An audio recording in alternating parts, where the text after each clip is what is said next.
내를 있는 곳을 가겠다는 느낌으로 살면 더 많이 성장하게 되는 것 같아요. 그리고 지금이 정말 중요하잖아요. 지금 나를 동하게 하고 지금 나의 열정을 끓게 하는 일을 하는 것이 인생을 내가 생각 없이 가다 보면 남에 의해 나의 인생을 가게 돼요.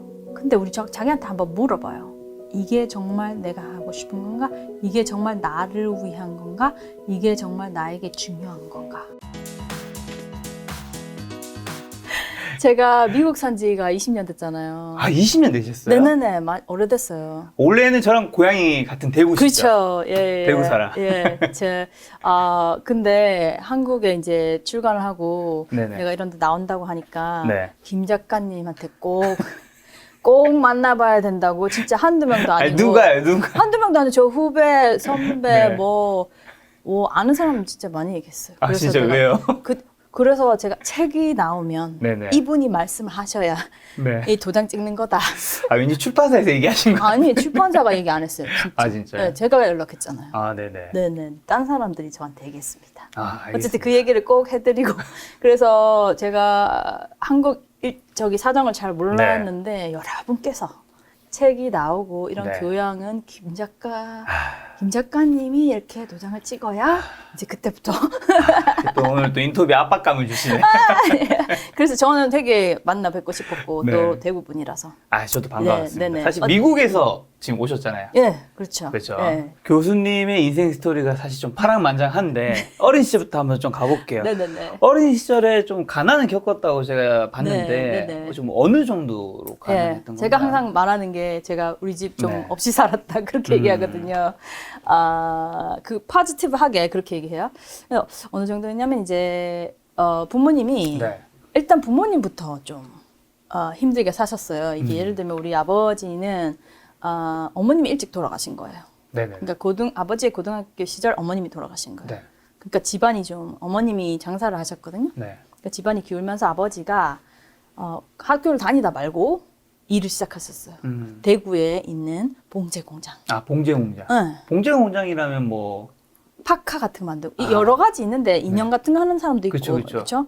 옷 같은 거 하는 사람도 네. 있고 그냥 방직 공장 해가지고 막 천만 많이 만드는 데도 있고 네. 그런데 우리 아버지는 파카 이런 거 많이 하셨던 것 같아요. 옷. 그래가지고 제 어릴 때 기억도 이제 그래서 우리 아버지는 고등학교 때부터 이제 공돌인 거죠. 공돌. 딴 사람은 이제 공부할 때 자기는 돈을 벌었어야 네네. 되는데 공장이 제일 흔하니까 간 거예요. 그렇게 됐고 어머니는 전라도 나주 출신이세요. 그때 이제 전라도와 경상도를 가로지르는 러브 스토리인데 그래서 그냥 시골에 네. 농사 짓던 네. 그러다가 어떻게 서울에서 두 분이 만났어요. 네. 그래 만나서 이제 둘 다 아무도 돈이 없는 거예요. 그래서 어떻게 됐냐면은 제가 태어날 즈음에 아버지는 공장에서 재단사 하시면서 그러니까 공장 하시다가 네. 늘 아버지가 자기 공장을 하고 싶어 하셨어요. 그래갖고 돈만 조금 있으면 해봤자 간호공장이거든요. 네네. 그래서 제 기억은 항상 공장에서 살았어요. 모든 것이 공장. 그래서 우리가 알고 보니 내가 나중에 좀 커서 알고 보니 우리가 집이 없어서 공장에 보통 이렇게 좀 쉬라고 방이 있잖아요. 아, 그렇죠. 조그마한. 그 방이라기보단 그냥 공간이 있는 건데 거기 살았대요. 그러니까 공장이 미싱이 이렇게 있으면 곧 잠깐 문 열고 들어가면 거기가 우리 집인 거야. 난방도 안 되고 그래서 그냥 난로 놔두고 이렇게 네. 그런 데를 이제 살아서 이런 말씀 하셨어요. 우리 어머니가 겨울에 너무 추운데 이제 제가 갓난아기 때였는데 땅바닥에 누우면 추워 죽을 것 같은 애가 난방이 안 되니까 그래가지고 나를 업고 자기는 엎드려서 이렇게 주무셨대요. 어머 눈물 나죠. 네, 그 정도로 좀 없었고 그리고 나는 어릴 때 기억이 항상 뭐 먹을 게 별로 굶었다고는 말을 못하지만 항상 먹을 게 좀 충분히 없었어요. 그래서 먹을 거 보면 이제 환장하고 먹는 거 있잖아요. 먹을 거 놔주면 이제 환장하고 지금도 그래. 지금도 환장하고 놔줘서 우리 외할머니한테 가끔 가면 얘들을 며칠 굶겼냐고 먹을 거 보고 이렇게 환장하냐고. 근데 항상 집에 밥 먹을 때 아니면 뭐가 없었어요. 네. 이렇게 배고파도 먹을 게 없었어요. 그랬었고 뭐 학교에 다닐 때도 학교에서 뭐 챙겨오라 그러잖아요. 뭐 챙겨오라 그러면 그런 게 없었어요. 뭐. 준비물 챙겨갔는데 살 돈이 없고. 준비물을 못 챙겨가서 나는 이제 그게 좀 많이 서운했는데 네. 없는데요. 그냥 준비물 없이 그렇게 가고 또 집이 항상 제 꿈 이제 제가 그걸 굉장히 싫어하진 않았지만 제 꿈이 뭐였냐면 좀 제대로 된 집에 좀 살아봤으면 좋겠다. 그게 꿈이어서 어땠냐면은 집이 가건물일 때가 많았고 아까도 공장 옆에 있었다 그랬잖아요. 그리고 또 공장이 망하면 맨날 그 이사를 다녀서 진짜 이사를 너무 많이 다녔어요. 뭐가 제대로 된 게 없었어요. 그래서 항상 뭐 단칸방에 막 이랬는데 그 가건물에 또 있으니까 비도 새고 지도 나오고, 그러니까 지들과 함께 지들이 살 자리에 이제 우리가 가건물을 지어서 살고 막 이래서 뭐 문도 다 떨어져 있고 뭐 하여튼 수도도 맨날 터지고 이게 뭐가 제대로 된 게 없었어요. 그래서 내가 문도 좀 이렇게 닫히는 집에 살고 싶다, 뭐 이렇게 벽도 좀 안 깨진 집에 살고 싶다, 그런 이제 시절이 있었었죠. 그렇게 가난하셨던 건데 네네. 사실 또 뭐 봉제 공장의 그 사장님이셨던 건가요? 그 아버지가 아버님께서는? 그러니까 네, 되게 가내 공장, 가내 공장. 작은 봉제 근데 사실 공장. 뭐 돈을 많이 벌지는 못하는 상황인 거잖아요. 더군다나 사실 또 이 봉제 공장이라고 하면 뭔가 그 당시로 생각하더라도 이 지식층에 계신 분은 좀 아닐 것 같다라는 아니죠. 생각이 드는데 네네. 어떻게 존스 홉킨스는 의대 중에서도 세계 최고의 네네. 학교 중 하나잖아요. 네네. 거기 교수님이 될 수 있는 거죠. 그러니까 근데 이게 시간이 많이 흘렀잖아요. 네. 그러다가 바로 교수가 된 게 아니고 그렇죠, 그렇죠. 진짜 우리 부모님은 자신들도 교육을 많이 받은 게 아니잖아요. 아버지는 고등학교 중퇴했죠. 어머니는 중학교 졸업이에요. 그러니까 두 분 다 고등학교 졸업하고 대학을 간다 이런 거를 상상해보지 못한 분이라서 나는 근데 그게 참 좋았는 게 그래서 나한테 누가 공부 잘해가지고 대학교 제대로 가야지 안 그러면 안 된다 이런 말을 한 번도 못 들어봤어요. 왜냐면 자신들도 그 대학교를 안 그쵸. 가봤기 때문에. 그래서 나는 그냥 내가 대학교를 갈 거라는 생각을 별로 안 했어요. 진짜. 다들 안 갔으니까. 그쵸. 우리 뭐 막 이렇게 다 어른 그 삼촌 이리 와서 미싱 좀 돌려봐. 저는 진짜 그렇게 자랐어요. 네. 진짜 그 시다라 그러잖아요. 네.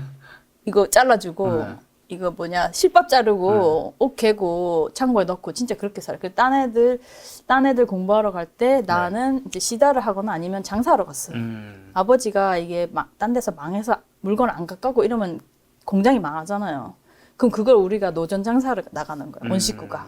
그래서 그 길에다가 놓고 팔고 막 그랬었거든요. 그래서 저는 진짜 공부에 대한 압박이 없었어요. 그래서 너무 좋았어요. 그랬는데 이제 내가 초등학교 고학년쯤 되니까 이제 선생님들이 조금 알아보 얘는 그 공부를 그래도 좀 잘하니까 재능이 좀 있었군요. 네, 그러니까 이제 저한테 말씀하시더라고. 그러니까 선생님들이 꿈을 나한테 말씀해서 나는 부모님한테는 그런 말 한 번도 들은 적 없고 네네. 선생님이 이제 나영이는 어느 대학교 가고 싶니? 이런 말 생각도 안 해봤는데 잘 모르겠는데 이러면 저거 대학교 갈 수 있을까요? 내가 이렇게 물으면 선생님이 니 당연히 니는 대학교 갈 수 있지. 얼마나 좋은 데 가느냐가 문제지. 이런 말 하셨어요. 그때 처음으로 내가 대학교를 갈 수 있구나.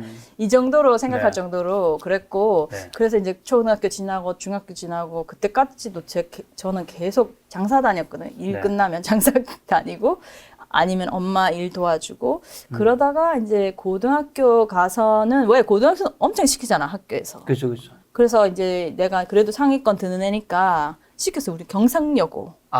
경상여고 좋은 학교. 거기서 뭐 이렇게 좀 잘하는 애들 뽑아서 막 후회도 시키고 이런 거 있잖아요. 우리 한 그 시험 가까웠을 때는 막 잠도 같이 합숙하고 막 그랬어요. 그 당시에는.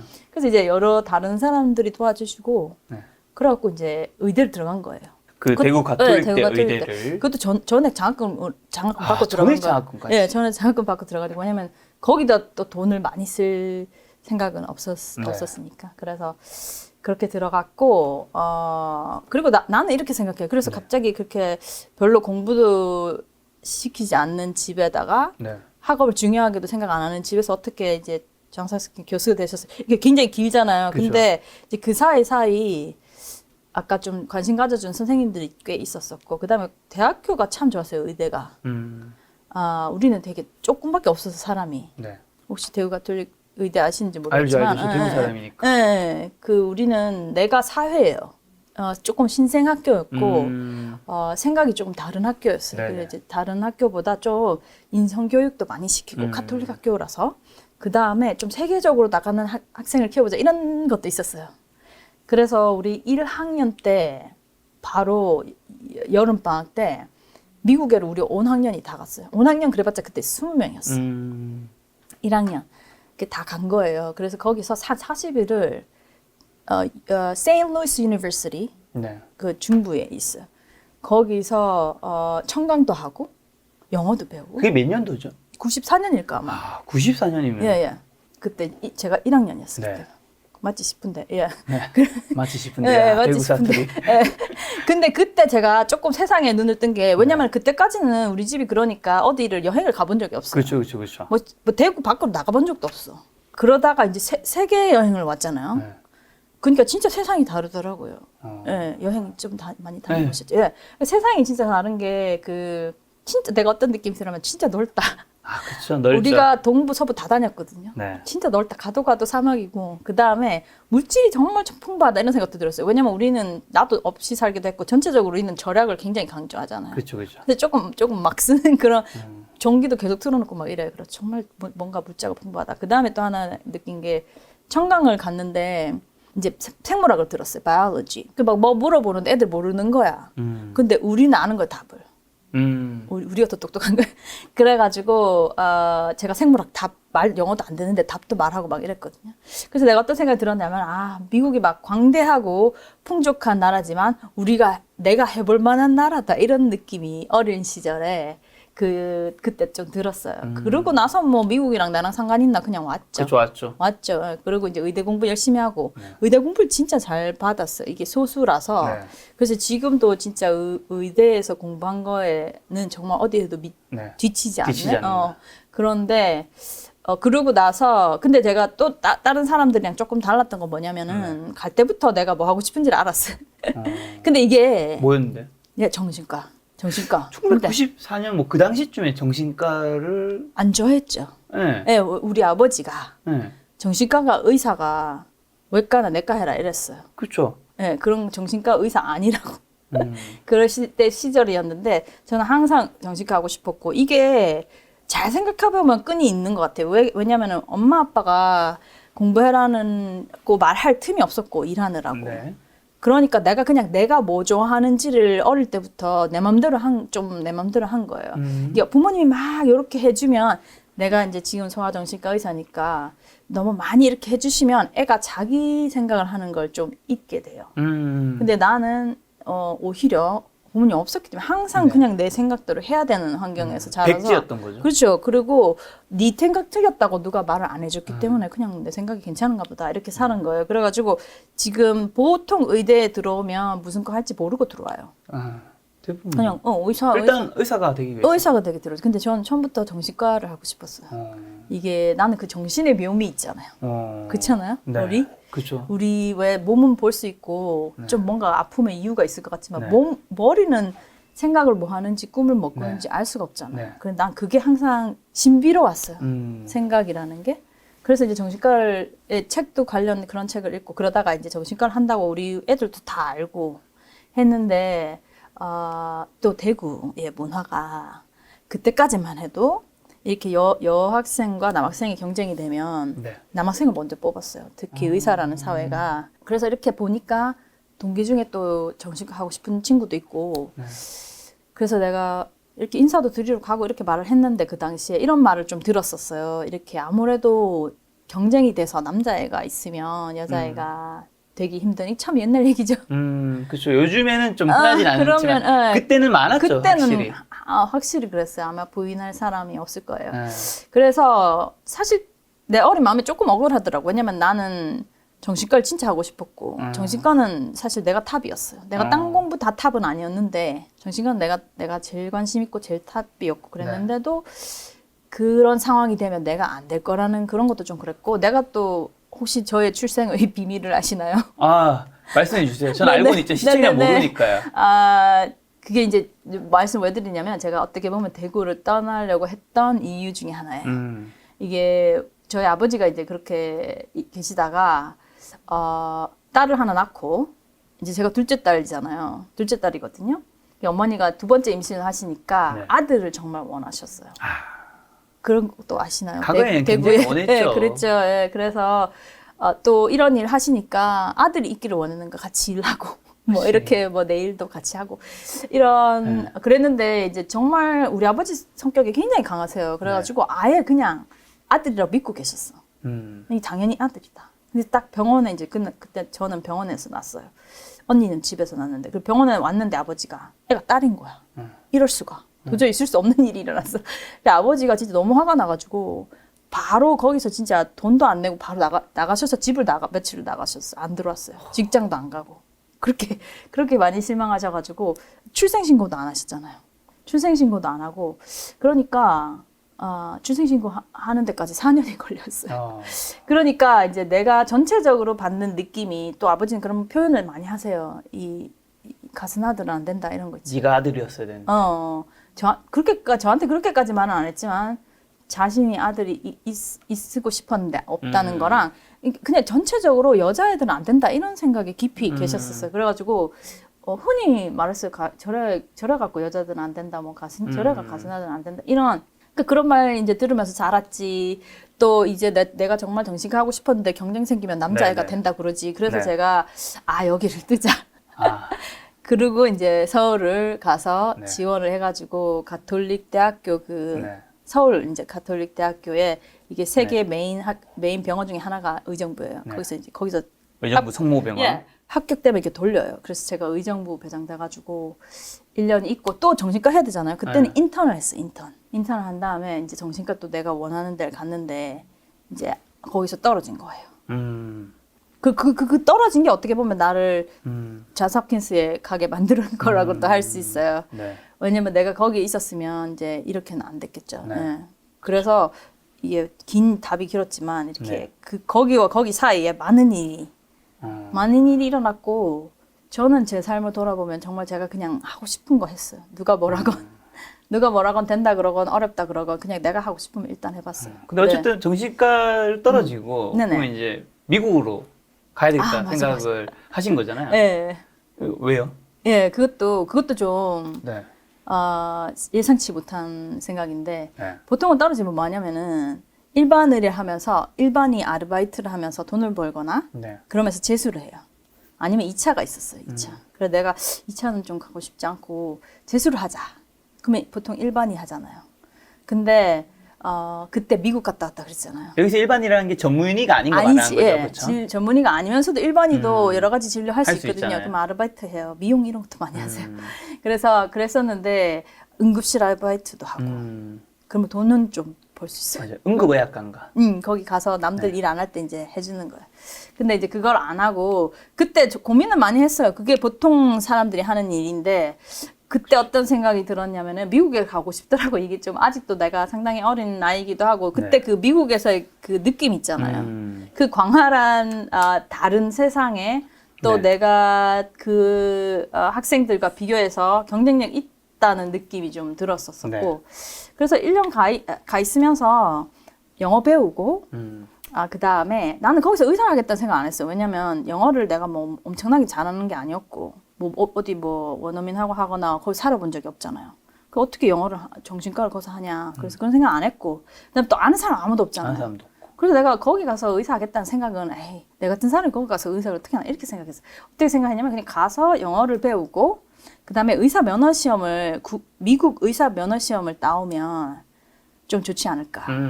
그때도 가끔 치는 사람이 있었거든요. 네네. 그러면은 좀 있어 보이잖아요. 그러니까 그렇죠, 재수할 때 나 의사 면허증도 있다. 미국 의사 면허증도 있다. 또 나중에 내가 연수를 가거나 하면 면허증 있으니까 얼마나 좋아? 이렇게 좀 꿈 같은 생각으로 미국에 가기로 결정을 합니다. 그래서 다들 놀랐어요. 내가 미국 간다 그러니까. 그쵸. 왜? 갑자기 왜? 평소에 생각했던 것도 아니고. 그쵸. 그 우리 아버지한테 내가 조금 걱정이 된 게 이게 딴 사람 돈 벌 때 내가 돈 안 벌겠다는 거잖아요. 좀 걱정되더라고. 우리 아버지 항상 돈을 벌면서 열심히 일하셨기 때문에. 그쵸. 그래서 제가 아버지께 여쭤봤어요. 조금 걱정하면서 가지 말라 그럴 것 같더라고. 그쵸. 돈 벌어야지 어딜 가 이러면서. 충분히 그러실 것 같아요. 네, 그러실 것 같은데 딱 말씀을 드렸는데 미국에 가서 돌아올 생각 마라 이러시는 거예요. 가라고 한 것도 좀 특이한데 오지 말라고 한 것도 특이하네요. 되게 특이한데 우리 아버지 좀 특이하세요. 근데 아버지 생각에 미국이 조금 더 뭔가가 더 큰 물이라고 생각하시고 그렇게 말씀하신 것 같아요. 근데 그때는 나는 그냥 가라 그러니까 좋다고 이제 왔고 돌아오지 말라는 신경을 안 썼어요. 돌아올 거니까. 와서 재수해서 그 병원을 다시 들어가려고 그 말씀 했었어요. 뜻은 뭐 성공해서 오라는 뜻이었겠죠. 좀 그런 거죠. 거기 가서 거기서 해봐라 이 뜻이었어요. 지금 생각하면 참 감사하죠. 네. 애들이 가장 많이 놀랐어 친구들이. 놀라죠. 왜 갑자기 왜 이러면서. 근데 제가 좀 계획을 치밀하게 해가지고 하는 게보다는 네. 좀 마음이 동하는 대로 행동하는 좀 약간 어떻게 보면 impulsive, 네. 충동적인 사람인데 그때도 그렇게 간 거예요. 그때 정말 아는 사람 하나도 없고 정말 미국에 대해서 아무것도 몰랐는데 네. 어느 정도 몰랐냐면 미국은 학기가 9월에 시작해요. 아세요? 9월에 시작해요. 우리는 네. 3월에 시작해요. 네. 그리고 의사는 7월에 시작해요. 우리는 3월에 시작해요. 네. 그것도 모르고 갔어요. 그래서 나는 계획이 이제 3월에 끝나서 3월에 막 이렇게 해가 갔는데 가보니까 그쪽은 7월에 이게 다르더라고. 그 정도로 아무것도 모르고 네. 준비도 거의 안 하고 네. 바로 비행기 표부터 끊어가지고 네. 그냥 정말 맨땅에 헤딩으로 네. 미국에 갔습니다. 자, 그럼 미국에 가서요. 네네. 어떻게 존스홉킨스까지 간 거죠? 그렇죠.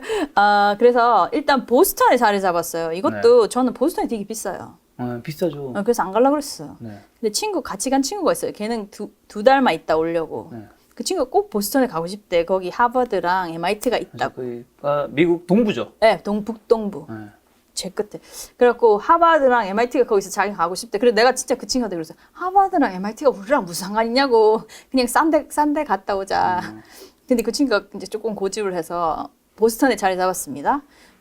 그래갖고 이제 나는 시험 공부해야 되잖아요. 근데 의대 그 시험이 네. 5단계가 있어요. 네. 1차, 2차, 3차. 네. 실기, 영어. 네. 그리고 이거 두 달 마다 한 개씩 쳐도 10개월. 1년 만에 끝날락 하면은 빡세잖아요. 영어도 잘 안 되는데. 그래 영어부터 시작하고 진짜 좀 무모한 진짜 굉장히 무모한 계획이었어. 그래서 막 정신없이 이제 공부하기 시작했어요. 영어 좀 하다가 이제 했는데 어떻게 되냐면은 첫 번째 성적이 제일 중요하거든요. 네. 그걸로 레지던트 들어가요. 제일 첫 시험. 그 뒤에 것도 중요하지만 패스해야 되고 그러지만 이 성적으로 거의 레지던트 들어간다고 보면 돼요. 근데 그 성적이 너무 잘 나온 거예요. 저도 깜짝 놀랄 정도로 잘 나와가지고 그걸 받고 나서 네.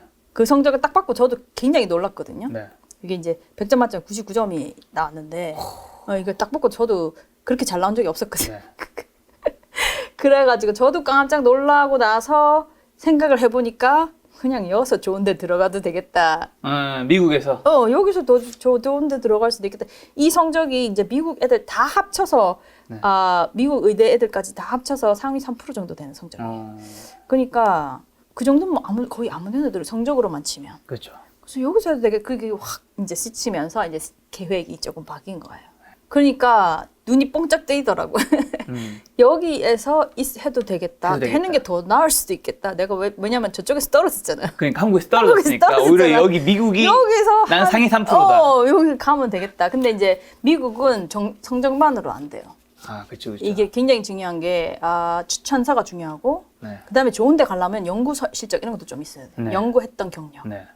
한 개도 없잖아 그런 거. 아는 사람도 없는데. 네. 그래 이제 그때부터 막 알아보기 시작해가지고 근데 저는 이제 좀 감을 잡으셨겠지만 이렇게 계획을 막 짜서 막 부딪힌 스타일이거든요. 막 부딪히고 그때 마음에 동하는 대로 좀 하는 스타일이라서 그리고 그렇게 마음에 동할 때는 너무 걱정 많이 안 해요. 안 되면 어떡하지? 안 되면 안 되는 다음 길 또 하고 그렇게 하는 거예요. 그래서 내가 그때 정신과 하잖아요. 정신과. 지금 성적 갖고 되는 게 아니잖아. 정신과를 해야 돼. 말이 안 되잖아요. 그래서 그렇죠. 정신과 특히 말을 해야 되잖아요. 그래서 다들 안 될 거라고 했어요. 왜냐면은 내가 영어를 미국에 살다 온 것도 아니고.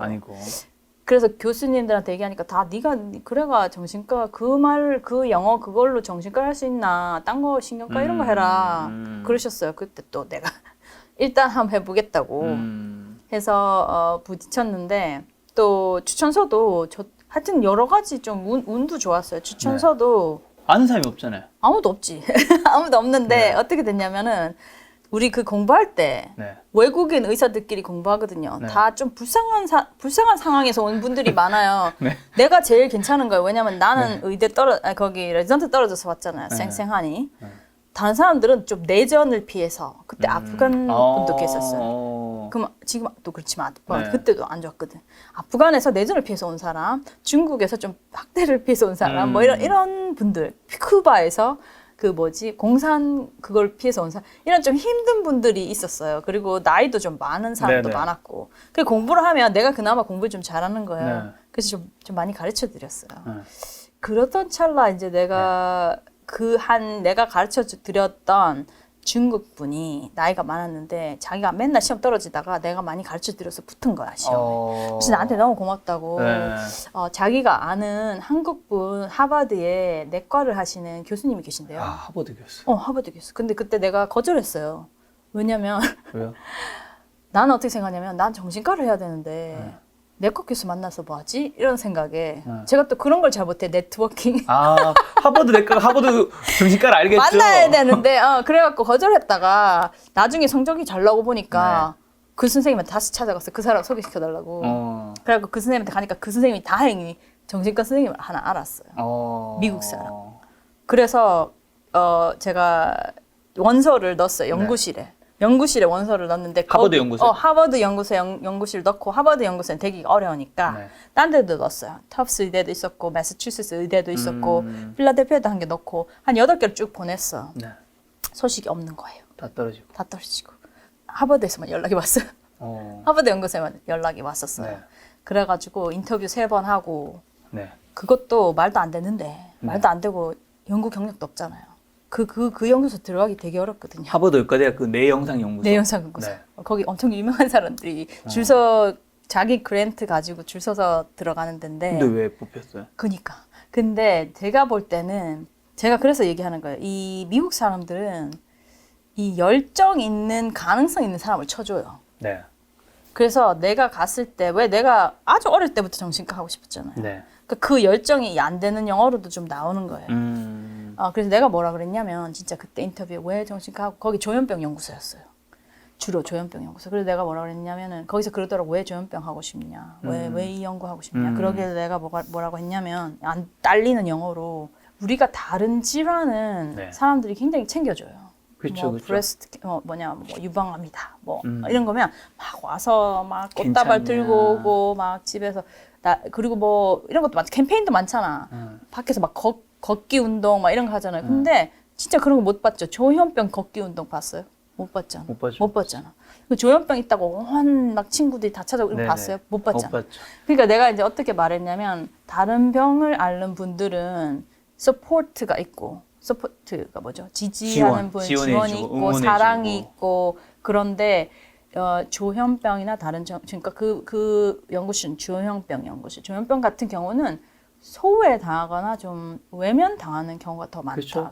그럴 수밖에 없는 게 제가 사실 가족분 중에 조현병을 알았던 분이 있어서 그런데 이제 반대 측에 제가 가족이니까 어떻게 보면 반대 측 분들의 생각을 좀 한번 헤아려 보면 자기한테 피해가 올까봐 좀 위험할 수 있다 생각하시는 것 같아요. 그런 것 같죠. 근데 사실은 그게 심각한 문제는 아니거든요. 위험성은 정말 특별히 높지 않아요. 그러니까 우리가 잘 몰라서 그러는 거예요. 사실은. 조현병 환자들을 잘 몰라서 그런 거예요. 그러니까 내가 이제 그 어린 마음에는 어떤 마음이었냐면 다른 병 들면 다 서럽잖아요. 나도 아파봤고 선생님도 아파봤을 거 아니에요. 작가님도. 아프면 서러운데 서러운 것도 서러운데 아픈 것도 서러운데 이제 막 그러면 잘해주기는커녕 오히려 소외를 받거나 외면당한다는 건 너무 억울한 거야. 그래서 내가 그렇게 말했어요. 다른 질환들은 사람들이 얼마나 챙겨주고 안타깝게 여기지만 조현병 같은 환자들은 소외받고 그러니까 우리 의사나 의료진이나 우리가 이 상황을 바꾸고 그분들을 도와줘야지 누가 도와주겠냐고. 그래서 나는 이걸 하고 싶고 또 연구를 많이 해서 이런 진짜 제일 힘든 병을 좀 치료하고 좀 좋아지게 만들고 싶다. 그렇게 말한 거예요. 그걸 이제 막 진심을 다해 얘기한 거예요. 그러니까 그 말에 내가 봐도 그분이 조금 감동하시는 것 같으면서 막 같이 얘기를 했어요. 그 사람도 똑같이 그런 생각을 하고 있었기 때문에. 그래서 그런 인터뷰를 각각 제가 정말 진심으로 얘기했고, 또 제가 나름 인터뷰에 많이 쫄지 않기도 하고, 영어도 안 되면서, 그리고 뭐라 그랬냐, 연구한 경력은 있냐, 뭐라 그랬더라? 통계는 잘하냐, 연구하려.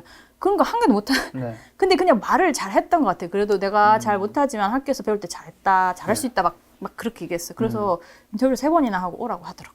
아니 근데 이게 열정과 그 경험을 미국에서 우리나라보다 더 많이 쳐주고 본다는 건 저도 알고 있는데 이것만 가지고 이거 어쨌든 내가 내 영상 연구소 가서 내가 실력이 없으면 결국 못 뽑는 거잖아요.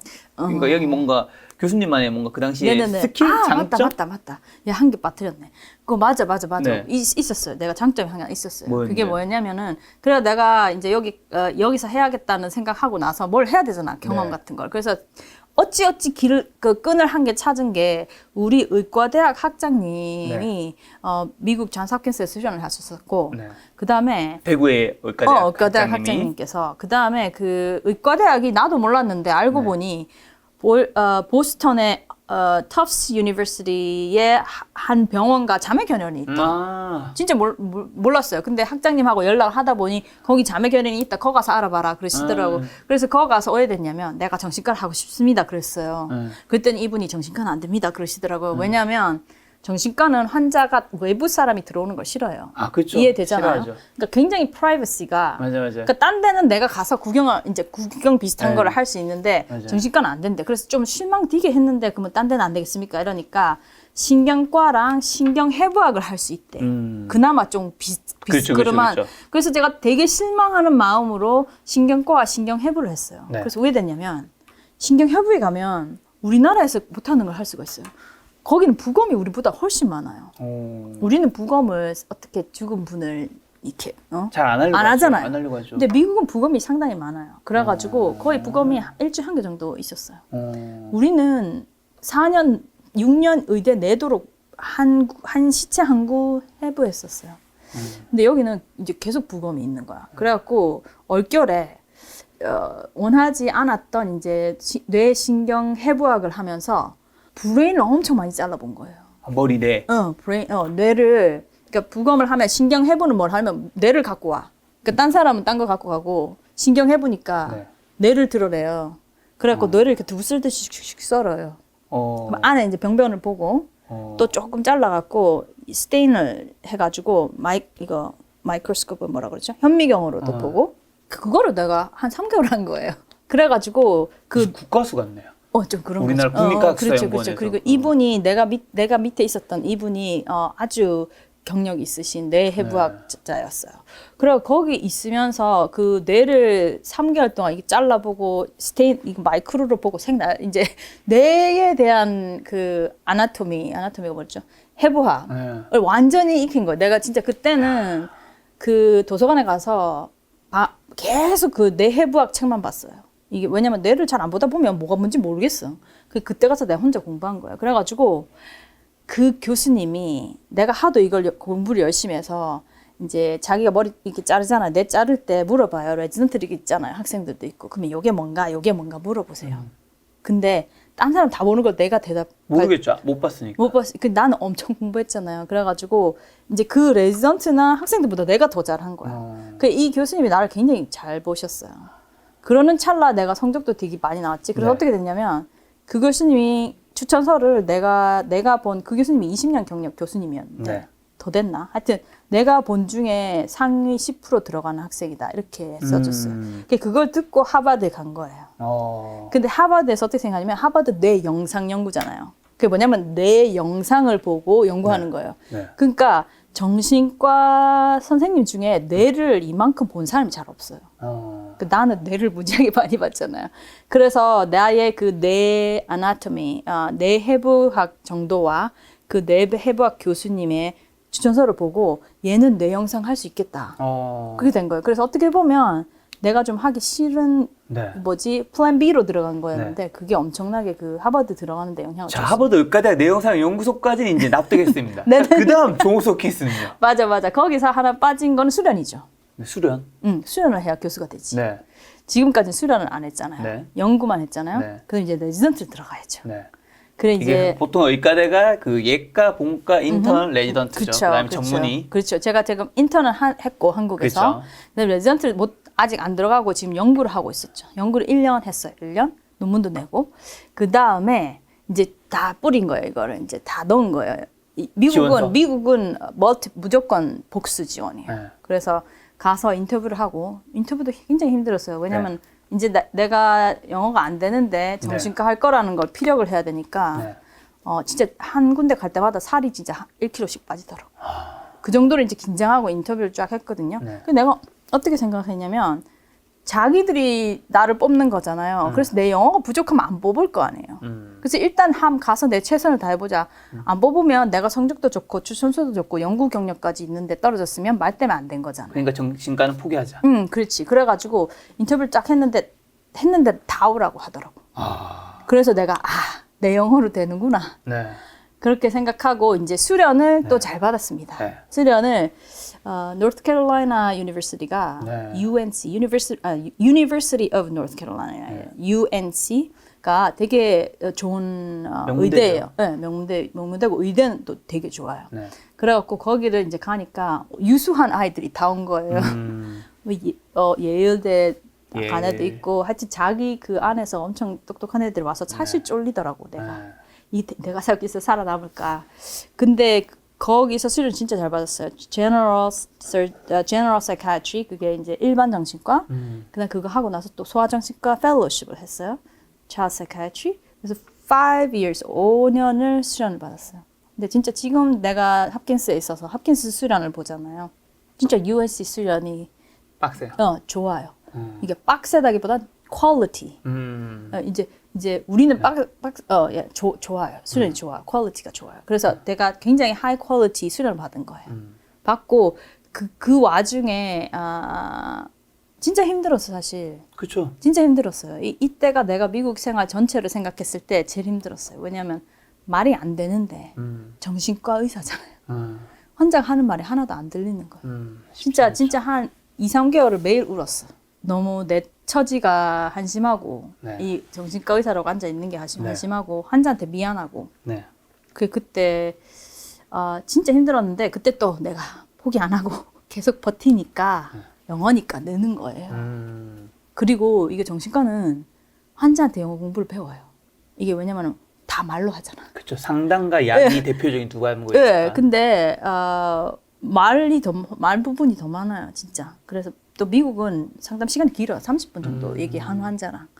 그런 환자를 하루 8시간 환자를 보니까 말하는 거잖아요. 그 사람들한테 영어 회화 공부하잖아요. 영어 회화 공부를 진짜 1:1 원어민 영어 회화 공부를 하고 이거 거짓말 아니고 내가 모르는 단어 있으면 내가 환자한테 물어보면 환자가 친절하게 가르쳐주고 그랬었어요. 그리고 소아정신과 하면 애들이 발음을 고쳐줘요. 왜냐하면 이제 내가 발음 잘 못하잖아요. 예를 들면 furniture인데 furniture라고 했어. R을 뺐어. 그럼 애들은 어른은 이 사람이 한국에서 와서 넘어가죠. 넘어가죠. 애들은 꼭 집어주고 집어서 고쳐준 다음에 그러면 내가 몇 번 해도 안 되잖아. 끝까지 고쳐줘요. 이 사람이 무한하겠구나 이런 생각 안 하고 끝까지 고쳐줘요. 그래서 내가 발음 교정도 다 받고 그래서 이제 수련도 잘 받았지. 영어도 막 일치월장한 거예요. 그래서 지금은 제가 진짜 25살 갔잖아요. 사람들 잘 안 믿어. 더 일찍 온 줄 알아. 발음이 다 교정돼서. 그랬지. 그리고 그 와중에 제가 외국인 what's that? 외국인 레지던트 전국 외국인 레지던트 상도 받아요. 뭐 그 수련한 거랑 이런 연구 경력 이런 걸로 그 전국에서 몇 명 뽑는데 나가서 상도 받고 추천서도 굉장히 선생님들도 굉장히 나를 잘 봐주시고 그거 가지고 이제 전속기스 내는 거예요. 쭉 낸 거예요. 저 여러 군데 냈었어요. 근데 제가 전속기스 가려고 하진 않았거든요. 제일 마지막에 하나 끼워놓은 데가 정신학교였어요. 나는 어디 가고 싶었냐면은 따뜻한 곳에 가고 싶었어. 그래서 캘리포니아하고 서부. 캘리포니아하고 그다음에 플로리다하고 조지아도 내고 이렇게 따뜻한 데만 냈어요. 냈는데 마음에 드는 데가 없더라고. 제가 글쎄 이렇게 마음이 동해야 되는데 마음이 동하는 데가 없는 거예요. 그래서 할 수 없이 이거 북방 한계선을 좀 올려가지고 메릴랜드에 학교가 몇 개 있어요. 버지니아 거기를 내가지고 존스 홉킨스가 제가 마지막으로 인터뷰한 데였어요. 딱 갔는데 마음이 동한 거예요. 거기서 제가 이제 거기까지 가니까 제 그 애플리케이션 경력이 괜찮았어요. 왜냐면 수료도 잘 받았지, 하버드 연구도 했지, 성적도 무지하게 좋았지, 추천서도 진짜 좋고, 인터뷰도 네, 되게 잘했고. 열정적으로 잘했고, 그러니까 경쟁력 있는 이제 그 수많은 걸 다 지난 그때에는 내가 이제 상당히 경쟁력 있는 사람이 됐었고, 또 하버드 내가 연구했던 선생님이 존 홉킨스 졸업자였어요.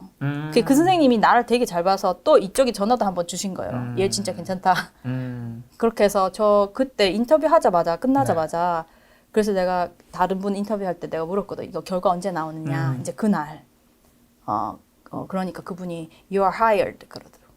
너 됐다. 이미 됐다. 네, 이미 됐다. 그래서 엄청 기분 좋게 집으로 돌아왔어요. 네. 아니 근데 한국 학생이 존스 홉킨스 때 의대 교수가 되는 게 네. 현실적으로 근데 좀 어떻게 가능한 편인가요? 네, 가능해요. 가능해. 제가 이런 코스를 밟을 수도 있고 네. 뭐 다 그렇게 밟아요. 그러니까 이렇게 하면 되고 저 밑으로는 있긴 있어요. 그게 제가 이제 처음이지만 그 밑으로는 이게 어떻게 하게 되냐면은 레지던시를 거기서 해야 돼요. 네. 그거는 안 할 수가 없고 그러니까 거기 가서 좋은 레지던시에 들어가고 거기서 열심히 하고 연구 성적도 좀 있고 네. 추천서 잘 받고 그러면 이제 상당히 경쟁력 있는 사람이 이제 되는 거죠. 근데 어쨌든 그 중간중간에는 분명히 실패의 과정들이 있었을 거잖아요. 뭐 대표적으로는 뭐 그 인턴 성적이 좋지 않았다거나 레지던트 맞아. 과정에 낙방했다거나 언어 장벽으로 아이고, 그게 바보 좀 취급을 힘들어요. 좀 당할 수도 있는데 네네. 이럴 때는 아까 전에도 뭐 2달 동안 운 적도 있다고 했는데 이런 실패의 과정을 좀 어떻게 네. 극복할까요? 우리 대부분 사람들이. 맞아. 저도 되게 힘들었는데 제가 조금은 약간 타고난 조금 호프한 사람 있잖아요. 약간 잘 될 거라고 그래도 할 수 있다 이렇게 생각하는 스타일이기도 한데 힘들 때는 진짜 힘들었어요. 근데 저는 포기는 쉽게 하지 않아요. 이게 우리 남편이 핏불이라고 불러요. 핏불. 네. 핏불 아세요? 핏불 무슨 뜻이죠? 핏불이 뭐냐면 불독 같은 애들인데 네. 핏불이라고 더 막 싸움하는 맹견종이 있어요. 그 개들은 이제 한번 물면 넣잖아요. 네. 우리 남편이 나보고 핏불이라고 불러. 내가 좀 똥꼬집이 있고. 네네. 하여튼 내가 어떻게 생각하면 영어 정말 못했을 때 매일 그쵸. 울 때 왜 생각했냐면 자기들이 나를 나가라 하면 모를까. 나는 안 나간다. 내 발로는 안 나간다. 내가 막 실수도 하고 네. 되게 힘들었지만 제가 그때 진짜 매일 기도했거든. 환자들 좀 잘 봐주시더라고. 그랬지만 내가 포기하진 않겠다. 그렇게 생각했어요. 그렇게 생각했고 내가 이제 딴 데도 얘기하는데 그렇게 힘들 때는 한 가지밖에 없어요. 존버. 지금 이거 나왔는데 전부. 버티기. 네. 그러니까 내가 놓진 않겠다. 네. 누가 나를 막 잘라내면 모를까. 내가 놓진 않겠다. 그런 생각이었고 또 영어나 외국에 계신 분들한테 하고 싶은 말은 그런 문화에 대한 차이에서 오는 어려움이 진짜 크거든요. 그렇죠. 근데 그런 거는 내가 좀 마음을 열고 거기에 몸을 담그다 보면 네. 그냥 문화니까 언어니까 늘게 돼 있어요. 그래서 네. 내가 그때도 내가 스스로도 어떻게 말했냐면 오늘 하루 종일 영어만 했으니까 내일 분명히 영어가 나을 거다. 그렇게 생각했어요. 그래서 오늘이 최악이고 내일은 조금 나을 거다. 그렇게 자기 스스로한테도 그렇게도 말해주고 자기가 정말 원하는 거면 근데 이게 원하지 않는데 이제 딴 사람 눈치나 뭐 딴 사람 사회에서 원하는 거에 가서 죽겠는데 버티기는 더 힘들잖아요. 그리고 왜 그러니까 자기가 정말 원해서 내가 선택해서 간 거면 그렇죠. 죽을 때까지 뭐 진짜 손에 정말 힘이 없어서 떨어질 때까지는 잡고 있어 보자 이런 네. 정신으로 버텼습니다. 교수님 어떻게 보면 삶의 가치관 같은데 때때로 삶에는 그 뭐 현명한 선택보다는 무모한 결정이 좀 더 중요하다고. 사실은 굉장히 선택이라는 건 현명하게 객관적으로 네, 하는 게 더 좋은 건 맞잖아요. 네. 어떤 의미죠? 제가 한번 말씀드려볼게요. 우리가 네. 미래를 알 수가 없어요. 없죠. 우리가 현명하다고 하는 거는 네. 우리가 지금 그냥 지금까지에서 봤을 때 네. 이렇게 예측해서 이게 더 그쵸. 낫겠다 하는 거잖아요. 네. 근데 정말 미래를 모르고 네. 그래서 내가 막 따져가지고 이게 낫다고 하기보다는 난 그냥 내가 동하고 내가 원하는 걸 하고 싶어요. 그게 뭐 딴 사람 보기에는 무모하든 바보 같든 예를 들면 뭐 우리말로 뭐 돈도 안 되고 명성도 없고 그렇든 간에 네. 내가 하고 싶으면 하는 거고 이제 그렇게 생각해요. 이게 제가 한 가지 말씀드릴 거는 제가 홉킨스에 오고 난 후에 네. 다들 우리는 연구를 무지 해야 돼요. 이제 얼마나 똑똑하신 분들이 있어서 그렇죠. 그래서 저도 한 3, 4년 연구 열심히 했어요. 그랬더니 너 연구를 잘하는구나. 내가 밀어줄게 이러시면서 엄청나게 유명하신 분이 네가 한 10년 정도 이렇게 하면 내 자리 내 쪽으로 와 있을 거다 이러시는 거예요. 막 엄청나게 칭찬이라고 하신 거예요. 그 이제 내가 고민을 했어. 10년을 이렇게 빡세게 이제 연구만 하면 저렇게 되는구나. 좀 멋있기도 해서 그 교수님 온 세계 다니면서 막 그렇죠, 말씀하시고 막 진단 기준 정하고 이런 엄청난 사람이에요. 그 좀 그런 거 좀 혹한 것도 있었지만 내가 나를 살펴보니 이렇게 연구실에서 연구만 하는 스타일이 좀 아닌 거예요. 네. 그래서 내가 그거를 안 한다고 했어요. 현명하지 않은 그렇죠. 그렇게 볼 수 있죠. 현명하지 않고 대체적이지 않은 선택이 있어요. 왜냐면은 합킨스에 있으면 다 글로 가야 돼요. 안 그러면 좀 치이기도 하고 좀 못한 사람처럼 보이기도 하고 남은 잘 나가고 있는데. 근데 내가 많이 고민했는데 내가 항상 그렇게 생각했거든. 나는 내 follow your heart이 네. 내가 이때 지어낸 말이 아니고 네. 내가 수십 년 전부터 나는 항상 이렇게 생각했어요. 내 진심이 제일 중요하다. 네. 그래서 이때 내가 진심을 재보니까 이 연구 10년 하는 게 진심이 아니더라고. 35세에서 45세까지 내가 여기 연구에 인생 바친 게 동하지가 않더라고요. 그래서 교수님한테 감사하지만 사양하겠습니다. 이러고 막모라 케이고 막모라 케이고 저는 연구를 그만큼 많이 안 했어요. 그래서 다른 사람 막 더 조금 승진할 때 제가 그 승진이 딴 사람보다 늦은 상황에 근데 어떻게 됐냐면 근데 내가 온 세상을 여행 다녔잖아요. 제가 여행 진짜 좋아하거든요. 에베레스트 베이스 캠프도 갔다 오고 아마존 정글도 갔다 오고 뭐 진짜 원대 후점도 오지는 다 갔다 왔어요. 그러던 찰나 제가 아팠잖아요. 네네. 이렇게 한번 생각해봐요. 제가 다들 똑똑하다고 결정하다고 했던 그 길로 가서 그 교수님 자리 비슷하게 갔다고 치잖아요. 그러고 나서 아팠어. 이제 그때부터 날 필락하는데 아팠잖아요. 그 대신 나는 내가 하고 싶은 거 선택해서 10년 동안 내가 하고 싶은 거 다 했어요. 그러고 나서 아팠어요. 그러니까 후회가 안 되더라고. 내가 저쪽 길로 갔으면 후회됐을 거예요. 우와, 내가 35살에서 45살까지 그 쌩쌩할 때 연구만 하고 있었구나. 내가 정말 연구를 사랑했으면 그걸 하면 돼요. 근데 내가 그게 아니었단 말이죠. 그러니까 내가 정말 이런 세상을 보는 걸 사랑했고 그걸 했기 때문에 후회가 없었던 거. 그러니까 말하는 거예요. 똑똑한 와이즈한 현명한 결정이냐 아니냐는 미래를 모르기 때문에 확실히 몰라요. 그러니까 나는 그렇게 생각해요. 너무 멀리 막 큰 목표를 향해서 막 지금을 희생하기보다는 지금이 정말 중요하잖아요. 지금 나를 동하게 하고 지금 나의 열정을 끓게 하는 일을 하는 것이 나는 이 인생 한 번 사는데 또 한 번 더 살면 그렇게 하면 되잖아요. 한 번 사는데 그게 더 후회하지 않고 잘 살았다고 하지 않을까. 나는 그렇게 생각해요. 딴 사람은 교수님은 좋은 선택이라 내 마음이 좀 이끄는 대로 했으면 좀 좋겠다. 네네. 정말 그랬으면 좋겠어요. 다른 거 너무 많이 재지 말고. 근데 그렇게 많이 재지 말고 뭔가 도전할 때 어쨌든 우리가 뭐 한국에서 미국에 처음 가셨을 때 미국에서도 언어라든가 이런 장벽이라든가 어쨌든 우리가 이 밑에서 위로 올라갈 때는 어쨌든 이게 성장이니까 무섭잖아요. 그렇죠. 이게 무서울 때 이 장벽은 좀 어떻게 없을까요? 좋은 질문. 진짜 좋은 질문인데요. 제가 하고 싶은 말이 있어요. 이렇게 생각하면 조금 더 훨씬 쉬워요. 이게 우리나라에서 이제 젊은이들에게 메시지가 잘못됐다고 생각하는 게 도전해서 실패하면 잘못한 거고 도전해서 성공하면 잘한 거라 이렇게 생각하잖아요. 성공과 실패로 얘기하죠. 성공하면 잘한 거고 실패하면 바보지 됐다. 그렇게 생각하니까 못 하잖아요. 그렇죠. 그러니까 많은 도전에 실패 가능성이 사실 조금 더 높을 수 있어요. 그렇죠. 그렇잖아요. 내가 미국 가서 정신과 안 됐을 수도 있잖아요. 근데 이렇게 생각하면 좋아요. 제가 이제 이게 굉장히 강조하는 건데 정신과 입장에서 실패를 하려고 덤비세요. 왜냐면 실패를 피하려고 하면 그 자기의 한계가 딱 주어져요. 그렇잖아요. 요거 넘어가면 실패할 가능성이 많은 거. 그러면 요 안에만 있을 거 아니에요. 그렇죠. 근데 실패를 하려고 덤벼. 그럼 이제 나가는 거야, 이 밖으로. 그러고 어떻게 생각하냐면 실패를 해도 된다. 약간 좋은 실패 같은. 그렇죠. 계속 실패를 해야지. 이게 모든 게 이게 아까 딱 말했을 때 성장을 하려면 실패 가능성이 많고 넘어지고 그런 거예요. 그러니까 근데 내가 이제 살아봤고 다른 유명한 석학분들도 다 말씀하시지만 실패는 지는 게 아니에요. 실패는 배우고 성장하는 거. 이게 넬슨 만델라가 그 말을 했거든. I never lose, I win or learn. 난 진 적은 한 번도 없다. 이기거나 아니면 배운다. 지는 게 아니고 배우는 거예요. 그렇게 생각하고 젊으신 분들은 네.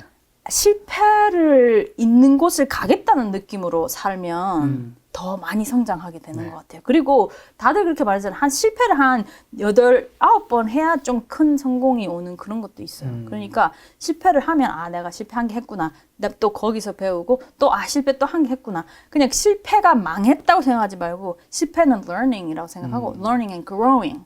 배우고 성장이라고 생각하고 어떻게 보면 지금의 가정에서는 이 결과물에 대해서는 난 실패할 수 있지만 어쨌든 이 결과는 다시 가정이 되니까 그렇죠. 그 가정에서 네네네. 다음번에는 내가 어쨌든 더 잘 될 확률도 높아질 거고. 네네네. 그리고 좀 철학적으로 생각하면 어떠냐면 실패를 하는 사람이 네. 새로운 방법을 생각해낼 수 있어요. 왜냐면 성공을 하면 내가 플랜 A가 성공한 거잖아. 그렇죠. 근데 플랜 A가 실패해야 플랜 B가 나와요. 그래서 실패를 해야지 땅 구석이 생각이 나. 예를 들면 내가 떨어졌기 때문에 여기 올 생각했지 안 네네. 떨어졌으면 여기 올 생각 안 했거든요. 또 내가 아팠기 때문에 책도 내고 다른 생각을 그렇죠. 했지 안 아팠으면 안 했단 말이지. 그러니까 뭔가 실패를 했을 때 내가 생각했던 것이 되지 않았을 때 딴 걸 생각해내야 되잖아요. 거기서 성장이 확 올 수가 있어요. 예상치 못했던 그 성장이 올 수 있어요. 실패라고 얘기하셔서 그런데 어쨌든 교수님은 이제 세계적으로 굉장히 좋은 대학에 자주 가셨잖아요. 네네네. 아무래도 똑똑한 사람들, 세계 어떻게 보면 한국의 천재가 아니라 세계의 똑똑한 이제 유수 인재들이 있는 곳 있는데 예. 그분들이 또 인생에서 다 성공한 건 아니란 말이죠. 그렇죠. 우리나라에서도 뭐 흔히 뭐 스카이라고 하면 스카이가 다 성공한 건 아니란 그렇죠, 말이죠. 그렇죠, 그렇죠. 똑똑한 사람들은 왜 좀 실패한다고 보세요? 네네네. 그것도 쉽지 않은 질문인데, 네. 근데 이게 의사들도 그렇고, 뭔가 계속 좀 잘 나가던 사람들은 어떤 오류가 생기기 쉬우냐면, 네. 자기가 이제 어떻게 보면 이게 쉽게 말하면 자만이라고 할 수 있죠. 자기가 아는 것에 대한 확신. 그리고 뭘 잊어버리냐면 자기가 모르는 부분이 엄청나게 많다는 걸 잊어버리기 쉬운 것 같아요. 네. 저도 이제 더더욱 지금부터라도 더더욱 또 공부하고 배울 자세가 돼 있어야 되고, 그러니까 이제 되게 잘 나가는 사람들이 이제 할 수 있는 실수는 그런 것 같아요. 이제 내가 아는 것이 정말 네. 많고 좀 자만해지기 시작하면 이제 더 이상 발전이 네. 없는 없는 거죠. 그러니까 그렇게 하면서도 이 겸손한 자세, 이제 내가 아는 것은 정말 빙산일각이다. 이런 자세가 좀 있어야 될 것 같아요. 저는 지금도 저는 항상 많이 얘기하고 내가 아는 거 별로 없는 사람이다. 내가 막 그렇게 막 박식한 사람은 아니에요. 나는 아까 보면 알겠지만 남들 다 아는 거 쭉 하는 이런 스타일이 아니고 내가 관심 있는 거 파고드는 스타일이라서 그렇게 생각하면 남들 다 아는 걸 모르기도 해요. 그렇죠. 모른다는 거 얘기하고 네. 막 내가 이만큼 했다는 걸 이렇게 하기보다는 나도 모르는 거 많고 그래서 지금도 나는 이제 새로운 거 나오면 막 엄청 공부해봐요. 거기 관심 있는 거 있으면. 그러면은 그리고 뭐 딴 거 있잖아요. 아마 뭐 박식한 사람들이 아는 거 저 모르는 거 진짜 많아요. 좀 내가 아는 게 굉장히 많다고 생각하는 때부터 이제 실수도 위험하다. 나오게 생각되고 이제 생각이 좁아지기 시작하고 예, 그러니까 그걸 항상 좀 열어놓을 필요가 있는 그럼 거예요. 우리가 이제 자기 개발을 하다 보면 나한테 뭔가 부족한 것도 있고 그다음 내가 조금 남들보다 조금 잘하는 부분도 있고 하잖아요. 네네네. 어느 걸 좀 더 우리가 개발을 해야 될까요? 네네. 저 이거 굉장히 strong하게 강하게 생각하는 점인데요. 우리 대부분의 문화, 특히 우리 문화에서는 부족한 점을 보완하는 데 애를 많이 써요. 맞아. 예, 애가 수학을 못한다 그러면 막 못하면 항상 옆에서 얘기해 주니까. 그렇지 못한다고 지적이 들어오고 그 다음에 과외를 붙인다거나 뭐 이렇게 그게 과외인가? 어쨌든 학원을 보낸다거나 이렇게 되죠. 근데 잘하는 거는 잘하니까 그냥 좀 놔두는 성향이 있어요. 근데 이게 사실 월등한 사람이 되려면 잘 생각해봐요. 월등한 사람이 되려면 네. 잘하는 걸 더 해야 돼요. 왜냐면은 우리가 잘하는 거 있고 못하는 걸 올리잖아요. 네. 그러면은 평균 될 수 있어요. 평균. 아, 그렇죠. 왜냐면은 그 에너지를 여기다 썼잖아. 맞아. 요건- 에너지 한정적인데. 에너지는 한정적인데 그거 못하는 거 올리는 데 썼잖아요. 네. 그럼 평균 돼서 뭐 할 건데? 평균 돼서 뭐 할 건데? 근데 아예 이 아닌 거는 내게 아닌 거예요. 내 소질도 아니고 내가 좋아하는 것도 아니고 그럴 수가 있어요. 뭐 아닌 경우도 좀 대부분 이게 내게 아니기 때문에 안 좋은 거예요. 그리고 좀 잘하는 건 내가 좀 내 거일 가능성이 있기 때문에 좀 그럴 때일수록 그거에 나머지 에너지를 붙여서 이거를 월등하게 만들어야 되고 이게 미래에 가면 더 그런 게 네.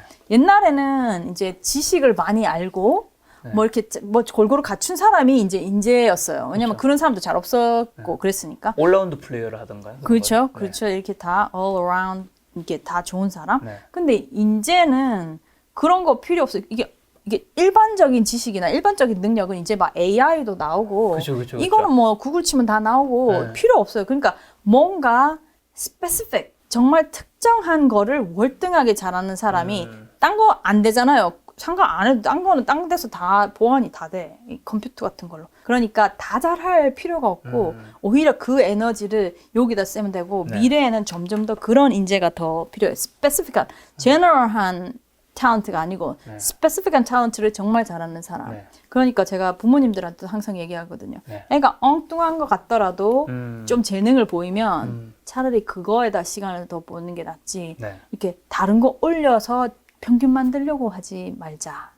이런 생각이 있고 이거랑 비슷한 생각이 하나 뭐냐면 미국에 이런 말이 있어요.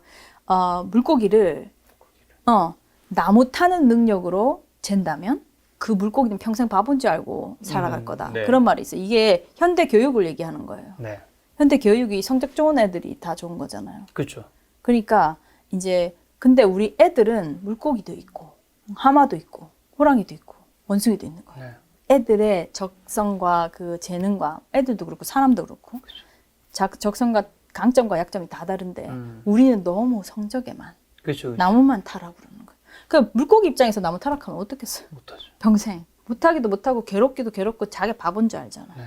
그러니까 그런 애는 어떻게 해야 돼요? 물에 놔줘야 되잖아요. 그게 잘하는 걸 찾아주라는 거예요. 그래서 전 더더욱 못하는 거 막 열심히 해서 올라가라 하지 말고 잘하는 걸 찾아주는 그런 교육도 됐으면 좋겠고 문화도 됐으면 좋겠어요. 아마 잘하는 걸 더 잘하기 위해서 이런 좀 질문이 있었던 것 같은데 중요하지 않은 일에 좀 노라고 이야기할 수 있어야 된다고. 아마 이게 좀 한국인이 특히 좀 못하는 부분 같아요. 그건 정말 문화적 차이 나요. 정말 문화적 차이 나고 저도 잘 못하고 지금도 연습하고 있는데 우리가 이게 근본적으로 가면 이런 거예요. 자기에 대한 좀 자존감이나 자기에 대한 주관이 조금 떨어지다 보면 어떻게 생각해야 하냐면 내가 뭘 잘하고 남에게 잘 보여야 그게 내 가치라고 생각해요. 그렇죠.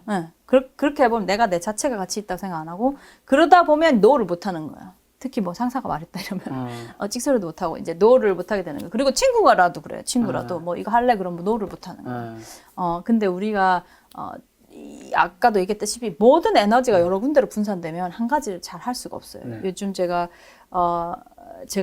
정말 스스로도 생각하는 게 그게 에센셜리즘이라고 그거가 뭐냐면 우리가 에너지를 온대로 분산하면 결국에는 내가 정말 하고 싶은 걸 많이 할 수 없다는 거예요. 그렇죠. 그러니까 에너지는 한정되는데 이렇게 분산하면 이렇게 되잖아요. 근데 우리 이렇게 분산하지 말고 중요한 것만 하고 한 개를 쭉 나가야 된다. 이 뜻이에요. 정말.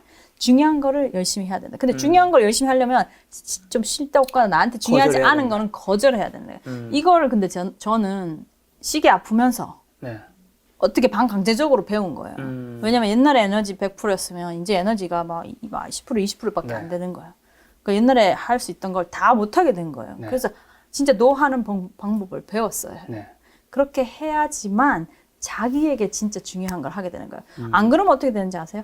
딴 사람이 중요하다고 생각하는 거에 끌려가게 돼 있어요. 노를 안 하면. 그래서 저도 연습 많이 하고 저도 제안이 많고 작가님도 얼마나 막 일이 많으시고 막 여기서 이거 하자 저거 하자 이렇게 그러시겠어요. 근데 그거를 내가 중심이 정확하게 서지 않으면 온대로 이렇게 가면서 자기 길을 못 가게 되는 그럴 수가 있어요. 내가 잘한 걸 하기 위해서 그게 아닌 일들을 좀 거절할 수 있는 것들이 할 수 있고 그거를 죄책감 느끼지 말고 미안하게도 생각하지 말고 근데 말을 잘하는 방법을 좀 배워야 돼요. 정말 생각해 주셔서 감사하고 불러주셔서 감사한데 제가 지금 하고 있는 프로젝트가 너무 많아서 지금은 죄송하지만 못하겠습니다. 정말 감사합니다. 이런 걸 연습하고 그런 팁도 좀 나와요. 거절에도 예의는 있어야죠. 그렇죠. 진짜 그리고 정말 또 다른 기회에 할 수도 있고 그러니까 그렇게 되는 거죠. 자, 교수님께서 인생을 굉장히 열심히 사셨잖아요. 정신없이 달려온 삶이 또 근데 멈춰섰던 순간도 있다면서요. 네네. 진짜 잊혀지지 않는. 네. 제가 4년 전이에요. 4년 전. 4년 전. 꽤 됐죠 이제. 엄청 건강했고. 얼마 전에 막 에베레스트도 갔다 오고 막 이랬을 때요. 결혼 막 해서 신혼 진짜 반년 정도 지나서 결혼했지. 정말 신혼. 그랬는데 그때 우리 집을 못 사고 롱 디스턴스를 하고 있었어요. 우리 남편은 알렉산드리아, 나는 볼티모어. 흔히 한국말로는 주말 부부 같은. 예. 맞아. 주말 부부. 예. 그래서 주말이었어 그때. Friday. 일을 다 마치고 좀 지친 몸으로 가는데 여기가 주말 그 금요일에는 차가 막혀서 막히죠. 2시간이 걸려요. 그 가는데 등이 아프기 시작한 거예요. 그래서 처음에는 그 전날 복싱을 빡세게 했어요. 제가 그렇게 살았어요. 네. 진짜 그 다이내믹하시네요. 복싱 선수들 가는 데 가서 훈련을 받고 있었어요. 그 빡세게 해가지고 그런가 했는데 뭔가 좀 아니다 싶긴 했어요. 느낌이 좀 아니더라고. 그렇게 등이 이상하게 아파. 그러는데 그 아픔이 온몸으로 쫙 그 2시간 동안 쫙 퍼지더라고요. 이렇게 쫙 퍼지면서 몸이 너무 아픈 거예요. 그래서 이제 거의 집에를 거의 막 억지로 도착해가지고 거의 기어들어다시피 해서 오한이 시작돼. 그때쯤 오한이 굉장히 심한 오한이 시작되고 완전 온몸이 난 너무 아픈 거야. 그래가지고 뭐 그래도 뭔가 이상하다 싶긴 해도 그래도 설마 몸살이겠지. 5월이었는데 뭐 몸살이겠지. 좀 며칠 뭐 하면 낫겠지. 그랬는데 그게 그 이후로 제가 계속 아팠어요. 낫지가 않았어요. 그래서 좀 나을라나 싶을 찰나 딴 게 계속 시작되는 거예요. 네네. 예를 들면 한 2주쯤 돼서 이제 개우 조금 나을라나 싶은데 갑자기 심장이 막 뛰면서 어지러움증이 시작됐어요. 그래서 심혈관에 가보고 또 그러고 뭐 아무 별 이상 없대. 그리고 근육통과 오한은 계속되면서 그다음에 위장관이 갑자기 서서 너무 아프더라고요. 그래서 난 정말 무슨 큰일 났다 싶어서 응급실 갔는데 또 별일이에요. 네.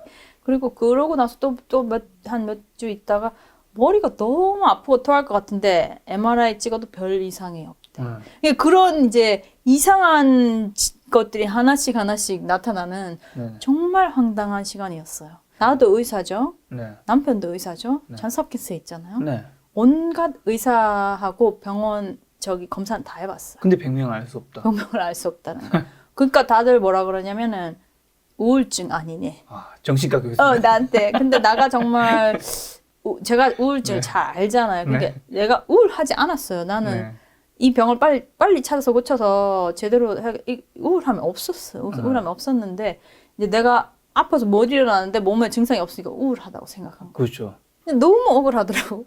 이제 아픈 것도 무지하게 아픈데 그 억울한 마음의 아픔이 진짜 어떻게 보면 더 아프다고 할 만큼 그랬었어요. 그래서 진짜 그날 이후로 그냥 삶이 완전히 정말 이상하게 돼버린 데다가 진단도 못 받아서 더 황당한 이런 상황이 6개월이나 계속됐어요. 6개월 동안 6개월 동안. 전문의를 한 12명 정도 보고 응급실을 3번을 가고 검사를 다 해봤어요. 그 6개월 동안. 그래서 이제 막판에 감은 좀 잡혔는 게 뭐냐면은 저도 의사고 남편도 의사고 하다 보니까 이게 자율신경계 장애하고 만성피로증후군이 같다는 감은 좀 잡혔는데 정확하게 하시는 분이 없는 거예요. 존스 홉킨스에서 또 자율신경계 장애를 하시는 분이 소아과밖에 없었어요. 자율신경계 장애가 맞아. 어떤 쪽이죠? 잘 모르시죠? 그 자율신경계가 이게 우리가 신경이 많잖아요.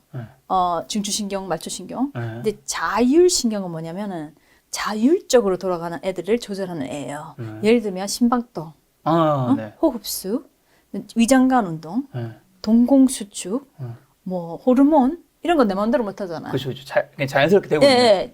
침분비 이런 거 내 마음대로 못 하죠. 지가 알아서 조절하는 게 뭔가 조절을 해줘야 될 거 아니에요. 심박동이 올라갔다 내려갔다 뭔가 그게 자율신경계예요. 그 교감신경, 부교감신경 들어보셨죠? 들어봤어요. 그게 자율신경계. 자율신경계에 부교감과 교감이 있어서 길항작용이라고 그러죠. 그러니까 교감은 심박을 올리고 부교감은 심박을 내려요. 교감은 장을 조금 멈추게 하고 부교감은 장을 움직이게 하고 그렇게 서로 조율하면서 지가 알아서. 근데 나는 그거가 망가진 거예요. 그날 아팠던 날 있잖아요. 그게 이제 감염이에요. 무슨 감염. 그게 무슨 감염인지 아직도 몰라요. 모르는데 좀 의심하는 건 있지만 확실한 증거가 없고 하여튼 감염 증상인데 감염이 오면 면역 반응이 일어나잖아요. 네네네. 그 면역이 걔를 먹어야 되잖아. 바이러스나 박테리아를. 근데 이거 자가 면역이라고 들어보셨어요? 네, 들어봤어요. 그 면역이 얘를 공격하는 게 아니고 나를 공격하는 게 자가 면역이잖아요. 그래서 우리가 추정하기를 그때 감염이 돼서 면역이 왔는데 그 면역이 나의 자율신경계를 공격한 거예요. 네. 그래서 갑자기 멀쩡하던 사람이 감염 증상이 있더니 자율신경계가 무너지면서 심박동의 이상, 수면의 이상, 위장관계 이상, 체온 조절 이상 이런 게 막 두두두두 온 거예요. 근데 이게 자율신경 조절의 문제라서 위를 보면 괜찮아. 머리를 봐도 괜찮아. 심장을 봐도 괜찮아요. 근데 조율이 안 되는 거예요. 그래서 조금 특수한 검사를 해야 돼요. 네. 그래서 제가 6개월째 됐을 때 네. 이제 특수 검사를 좀 하고 자율신경계 장애 그때 진단은 신경매개 저혈압이라 그래서 네. 혈압 조절이 안 되는 거예요. 네. 혈압이 계속 떨어지는 거예요. 네. 그러니까 사람이 서 있지를 못해요. 혈압이 떨어지니까 어지럽고 토할 것 같아서. 그래서 그때 그 당시에는 진짜 잘 앉아있지도 못했어요. 한 15분 앉아있지도 못했어요. 그럼 누워 있어야 돼? 네, 누워있어야 돼요. 누워있으면 좀 나아. 왜냐면 누우면 혈압이 이렇게 가는 거예요. 아. 일로 가는 거예요. 서면 여기가 어지러운 거예요. 아. 이렇게 펌프를 못 해줘가지고. 네. 그렇게 되게 심한 그런 상황을 지냈고, 이제 그래서 자율신경계 장애, 네. 그 다음에 이게 자율신경계 장애가 있으면 심한 피로감이 오는데 또 만성피로증후군이라고 또 다른 진단도 이게 같이 오는 분이 많아요. 네. 이 만성피로증후군은 그냥 만성피로하다 이런 뜻이라기보다는 사람이 뭘 하면 피곤하잖아요. 네. 근데 이 만성피로는 별거 아닌 걸 하는데도 피곤한 거예요. 네. 예를 들면 밥만 먹고 나서도 거의 뭐 에베레스트 갔다 온 상황. 이런 말도 안 되는 네. 비정상적인 피로가 계속 오는 거예요. 네. 그래서 그것이 이제 제가 받은 진단이고 이게 치료가 이렇게 딱 이렇게 쉽게 되지 되는 게 않아요. 없겠네요. 예. 특히 만성 피로는 더 심하게 치료가 거의 없고 잘 없고 자율신경계는 약을 좀 쓸 수는 있어요. 이게 혈압이 떨어지면 혈압 올려주는 약. 그러니까 증상 치료 그런 걸 조금 쓸 수는 있지만은 전 치료에도 받는 걸 좀 잘 안 해가지고 네. 굉장히 힘들었어요. 한 1년, 2년을 거의 이제 활동 거의 못하고 직장도 이렇게 힘겹게 얻은 네. 직장도 1년 정도 쉬고 네.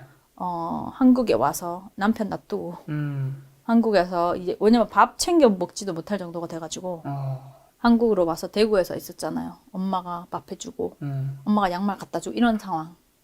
그렇게 근데 그때 이제 치료도 이것저것 막 실험적인 치료도 하고 뭐라 그러지? experimental 치료 있잖아요. 네. 그러니까 실험적인 치료라 그러나? 네.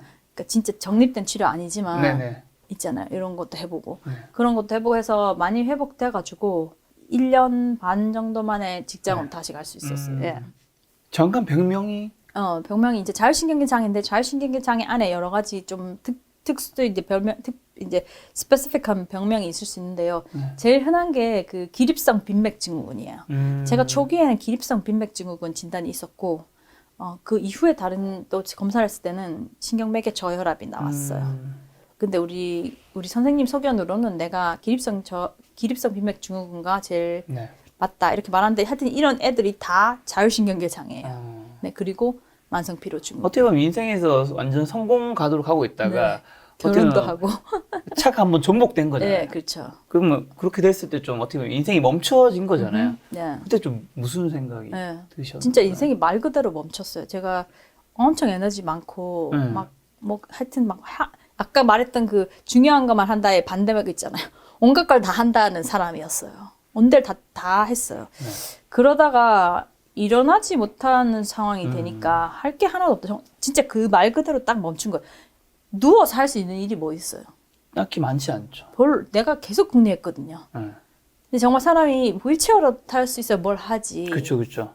휠체어도 못하는 거 이렇게 있어도 어지러워 토하고 누워 있어요.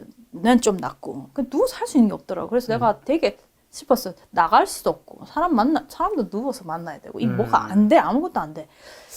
그게 굉장히 절망스럽고 나는 근데 아까도 말했다시피 쉽게 절망하거나 쉽게 포기하는 스타일이 아니라서 굉장히 괴로웠지만 뭐라고 생각했냐면은 내가 있는 치료 없는 치료 다 하고 내가 이를 악물고 운동을 하면 나을 거다. 네.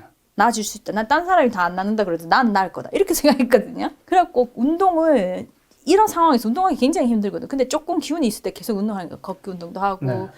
근력 운동도 하고 그러면은 좀에 나아지는 것 같은 느낌이 들어요. 그래도 내가 막 이를 악물고 했어. 근데 또 아픈 거예요. 뭐 또 감염 증상이 있어요. 오한 근육통이 또 와. 한 몇 주마다 그러니까 네. 이게 어떠냐면 내가 굉장히 강한 의지를 불태우면서 하다가도 네. 이게 이렇게 쌓았던 탑 무너지는 거 있잖아. 그것도 네. 억수로 힘들게 쌓은 탑이 탁 무너지니까 허탈하죠. 아주 막 억울함과 막 이 분함과 막 그런 허탈과 극하고 이제 또 다시 이를 악물고 또 쌓는데 또 무너지고 이거를 진짜 거의 한 달에 한 번씩 그러더라고. 좀에 나지나 싶으면 또 막 감염이 걸려가지고 네. 생 난리치고 그래가지고 한 서너 달을 그렇게 하니까 야, 나 못할 것 같은데 이런 생각이 딱 들더라고. 그냥 쉬고 싶은데. 왜냐면 이렇게 운동하는 게 굉장히 힘들거든. 힘들어가지고 했는데 다시 보면 뭐 하는 말이야. 그렇죠, 그렇죠. 그래서 그냥 다 포기하고 그냥 쉬고 싶다. 그러면은 내가 그 상황에 머무는 거잖아요. 네. 그래도 너무 이게 괴로워서 쉬고 싶다 이런 마음이 들었었어요, 진짜. 네. 내 같이 포기 안 하는 사람도 네. 포기하고 싶은 마음이 들었을 때 제가 감명받은 강의가 있었어요. 그때. 뭔데요? 그때 그 17살짜리 낭포성 섬유증으로 죽어가는 애가 한 강의였어요. 네. 걔가 뭐라 그랬냐면 세상 사람들은 건강하고 행복한 건 좋은 거. 아프고 별로 좀 안 힘들잖아, 아프면. 힘든 건 나쁜 거라는 생각이 있는 거예요. 그래서 아픈 사람은 뭐라면 아이고 불쌍해. 그쵸, 좀 그쵸. 나아야 될 텐데. 그쵸. 나으면 이것도 할 텐데. 이렇게 생각하는. 근데 걔는 나을 수가 없잖아요. 그 아이는 나을 수 없는 죽는 병이에요. 그러니까 그러면 내 인생은 아무것도 아니냔 말이지. 그래서 걔가 이런 얘기를 하더라고. 사람들은 항상 기다린다고. 내가 나을 때까지 기다리고 내가 돈 좀 많이 벌 때까지 기다리고 내가 행복할 때까지 기다리고 기다리면서 삶을 살지 않는 거야. 그때 가서 살아야지. 그런 말을 하면서 얘가 뭐라 그랬냐면 삶이란 그냥 행복하고 건강하게 사는 것이 삶이 아니다. 삶이란 내가 뿌듯한 삶을 사는 것이다. 그러더라고. 내가 뿌듯하게 사는 게 삶이다. 네. It's about living a life I can proud of. 내가 proud 할 수 있는 삶을 사는 게 life라고. 그렇게 말하는 거예요. 그래서 제가 진짜 그거 감명받았어요. 왜냐면 내가 딱 그 상황이었어. 나는 낫기만 하면 의사로 돌아가고, 그렇죠. 남편한테도 돌아가고, 잘하고. 나는 여기서 나가기만 하면 이게 일을 안 먹고 나가려고 하는 그 전까지는 내 삶이 없는 거고. 이거는 이제 아니니까 죽기 살기로 여기를 나가야만 된다고 네. 생각했는데 안 나가지잖아. 그렇죠, 안 나가지죠. 그때쯤 나도 받아들였어요. 이게 샥 그렇게 내가 막 의지로 나갈 수 있는 게 아니구나. 이런 감이 오면서 굉장히 실망하고 절망하고 있을 때 이 말을 네. 듣고 그때 이 생각을 했어. 내가 나가야만 내 삶을 사는 게 아니고 여기서도 내가 뿌듯해할 수 있는 삶을 살면 되는구나. 네. 그때 내가 책을 집필하기 시작했어요. 누워서 누워서 이렇게 세워놓고 노트북 같은 거 이렇게 노트북, 해놓고 이렇게. 뭐 거치대라든가. 거치대 완전 누워서 하는 걸 찾아가지고 야, 그 와중에 그래서 그 와중에 조금 머리 안 아플 때부터 네. 쓰기 시작한 거예요. 그래서 한 2-3달 동안 초고를 썼어요. 네. 그래서 그게 너무 감명 깊어서 제가 항상 네. 그 얘기를 해요.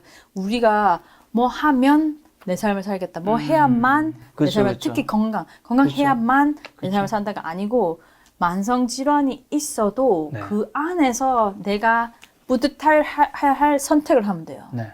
그러니까 내가 그때 할 수 있었던 선택은 그냥 괴로워만 하고 이제 나 다 끝났다 망했다가 아니고 내가 여기서 뭐 할 거 없을까? 진짜 계속 머리 굴렸어. 뭘 할 수 있을까? 네. 근데 그때 이제 그나마 할 수 있는 게 책 네. 읽고 쓰는 거를 할 수 있어요. 그러니까 그 괴로운 상황에서 내가 무슨 일을 하면 내가 뿌듯할 수 있을까? 그렇게만 생각하면 네. 어떤 상황에서도 뿌듯한 일을 할 수가 있는 거예요. 네. 그래서 그것이 나의 생각의 전환이었어. 병을 겪은 후에 좀 삶을 바라보는 시각이 그런 것들로 좀 바뀌었다. 그렇죠. 이제 그냥 막 성공하고 뭔가 이루는 것보다 네. 그 순간 주어진 상황에서 네. 내가 가장 뿌듯해할 선택을 하면 되는 거예요. 그렇죠. 네, 그렇게 바뀌었어요. 자, 근데 어쨌든 그전에는 이제 의사로서 환자를 진료했잖아요. 네. 근데 이게 진료를 할 때는 굉장히 뭔가 분명하고 객관적으로 얘기할 수 있지만 네. 사실은 이제 내가 그 병을 겪는 순간 굉장히 많은 것들이 좀 무너질 수 있다 생각하거든요. 내가 환자가 되어 오는 거잖아요. 어떻게 보면. 좀 어떠셨어요? 저는 솔직히 말해서 제가 좀 괜찮은 의사로 생각했어요. 제가 좀 공감도 하고 정신과 의사잖아요. 네. 이게 아니 왜냐면 제가 예전에 네. 우울증 때문에 병원에 상담을 받는데 어. 마음속으로 무슨 생각을 해봤냐면 어. 이렇게 나한테 명확하게 얘기하시는 당신이 한번 우울증을 아파봐라. 겪어왔으면 그냥 이렇게 나한테 얘기하시. 그래. 요 생각 약간 나쁜 생각일 수 있죠. 어쨌든 내 마음속 진짜, 생각이니까. 진짜, 그래. 진짜 그거를 잘못했다 할 수 없는 게 이제 나는 나름 나 환자 생각 많이 한다 이렇게 이렇게 나름 자부를 가지고 살았는데 야 내가 아파 보니까 정말 환자의 마음을 헤아리는 정도는 얇았구나. 안 겪어봤으니까. 안 겪어봤으니까. 안 겪어보고는 그런 말 다 하시죠. 안 겪어보고는 그 깊이를 몰라. 이제 감은 잡혀도 그 깊이를 몰라. 이게 특히 나는 어땠냐면 내 병을 잘 몰랐잖아요. 네네. 왜, 와, 너 멀쩡한데 와카노 이런 네. 상황이라서 그 억울함과 서러움과 또 네. 치료도 안 해주려고 그러는 거라. 왜 멀쩡한데 치료를 하라 하나. 그 진짜 겨우겨우 미국에서 좀 실험적인 치료 같은 걸 알아서 해달라고 해도 네. 아무도 안 해주는 거. 진짜 눈물로 이제 옷자락도 잡고 호소하는 네. 그 상황이 된 네. 거예요. 그 상황까지 가보니까 야, 내가 환자의 고통을 안 닥친 게 진짜 얇았구나. 그걸 알게 됐고 이제는 정말 많이 달라졌어요. 이제 환자가 어디 불편하다 잠을 못 잤다 이러잖아요. 네. 그 깊이를 이제는 알죠. 나도 잠을 못 자봤으니까. 그리고 나도 괴로워 봤었고 나도 서러워 봤었고 나도 슬퍼 봤으니까 이제 저 사람 진짜 요즘은 진짜 어떠냐면 애가 그렇게 말하잖아요. 제가 소아를 보니까 그러면 진짜 내 마음이 같이 아파 막. 근데 그 아픈 게 막 그때 떠올라. 아팠던 게 떠오르면서 진짜 막 애가 너무 아파하면 막 진짜 나도 눈물 나게 막 그렇고 이 진짜 그 공감의 깊이가 그렇죠. 아주 높아졌어요. 그래 제가 책에도 해놓은 말이지만 예일대 그 정신과 과장이었던 분이 이런 말을 했어요. 훌륭한 의사가 되려면 좋은 의사가 되려면 아파보고 그렇죠. 사랑해보고 그 다음에 이방인으로 살아봐야 된다. 이 말을 했어요. 그러니까 아파봐야 그 마음을 알고 또 사랑을 해보면 왜 자기가 좀 약한 이제 자기 마음을 드러내는 약한 취약한 점에 있잖아요. 그리고 이방인으로 가보면 인정받지 못하고 좀 소외되고 이런 그러니까 그걸 다 해보면 좋은 의사가 된대. 그 어떻게 생각하면 이제 저는 그 하나씩 다 찍은 것 같아요. 이방인으로 살아봤고 아파봤고 이제 뭐 사랑도 이리저리 해봤고 그래서 좋은 의사가 되어가고 계신다. 네, 좋은 의사가 되고 가고 진짜 아픔으로 인해서 나온 그 의사로서의 성장은 굉장히 큰 것 같아요. 그렇죠. 네. 어떻게 보면 어쨌든 교수님 그런 병으로 인해서 삶이 흔들리는 것들이 굉장히 있었던 건데 그렇게 되면 아무래도 우리 자존감 이런 게 같이 또 무너지거나 요동칠 수 있잖아요. 이럴 때 이런 우리 그런 것들은 좀 어떻게 좀 잘 지켜낼까요? 이것도 제가 되게 강조하는 건데 그리고 다른 분들이나 어린아이들한테도 가르쳐 주려고 하는 건데 어떤 상황이 있어도 그 상황이 절대적으로 100% 100% 나쁘고 또 어떤 상황이 100% 완전히 좋은 상황은 없다는 걸 알아야 돼요. 그렇죠. 그러니까 그렇게 생각을 하면 어떤 힘든 상황에 처해도 이 상황에 뭔가 괜찮은 면도 있을 수 있는 걸 굉장히 생각하기 어렵긴 해요. 그렇죠, 그렇죠. 굉장히 어려워. 근데 그거를 그냥 진리라고 알고 있으면 좋아요. 그래서 내가 굉장히 아플 때도 이 안에서 내가 뭔가 배우는 게 성장하는 게 있다. 그렇게 생각하면 좋고 그렇잖아요. 실패가 와도 또 내가 실패를 했기 때문에 뭔가 딴 걸 궁리해냈어야 되는 좋은 점이 있다. 그렇죠. 이렇게 생각하고 또 하나는 중요한 건데 우리도 그렇고 좀 동양 문화에서 그런 게 있는데 병을 좀 악운이나 벌로 생각하는 그런 문화가 좀 있는 것 같아요. 그러니까 그런 거 아니라는 얘기도 꼭 하고 싶어요. 병은 악운이나 내가 뭐 벌 받고 이런 게 아니다. 병은 누구에게나 오는 거예요.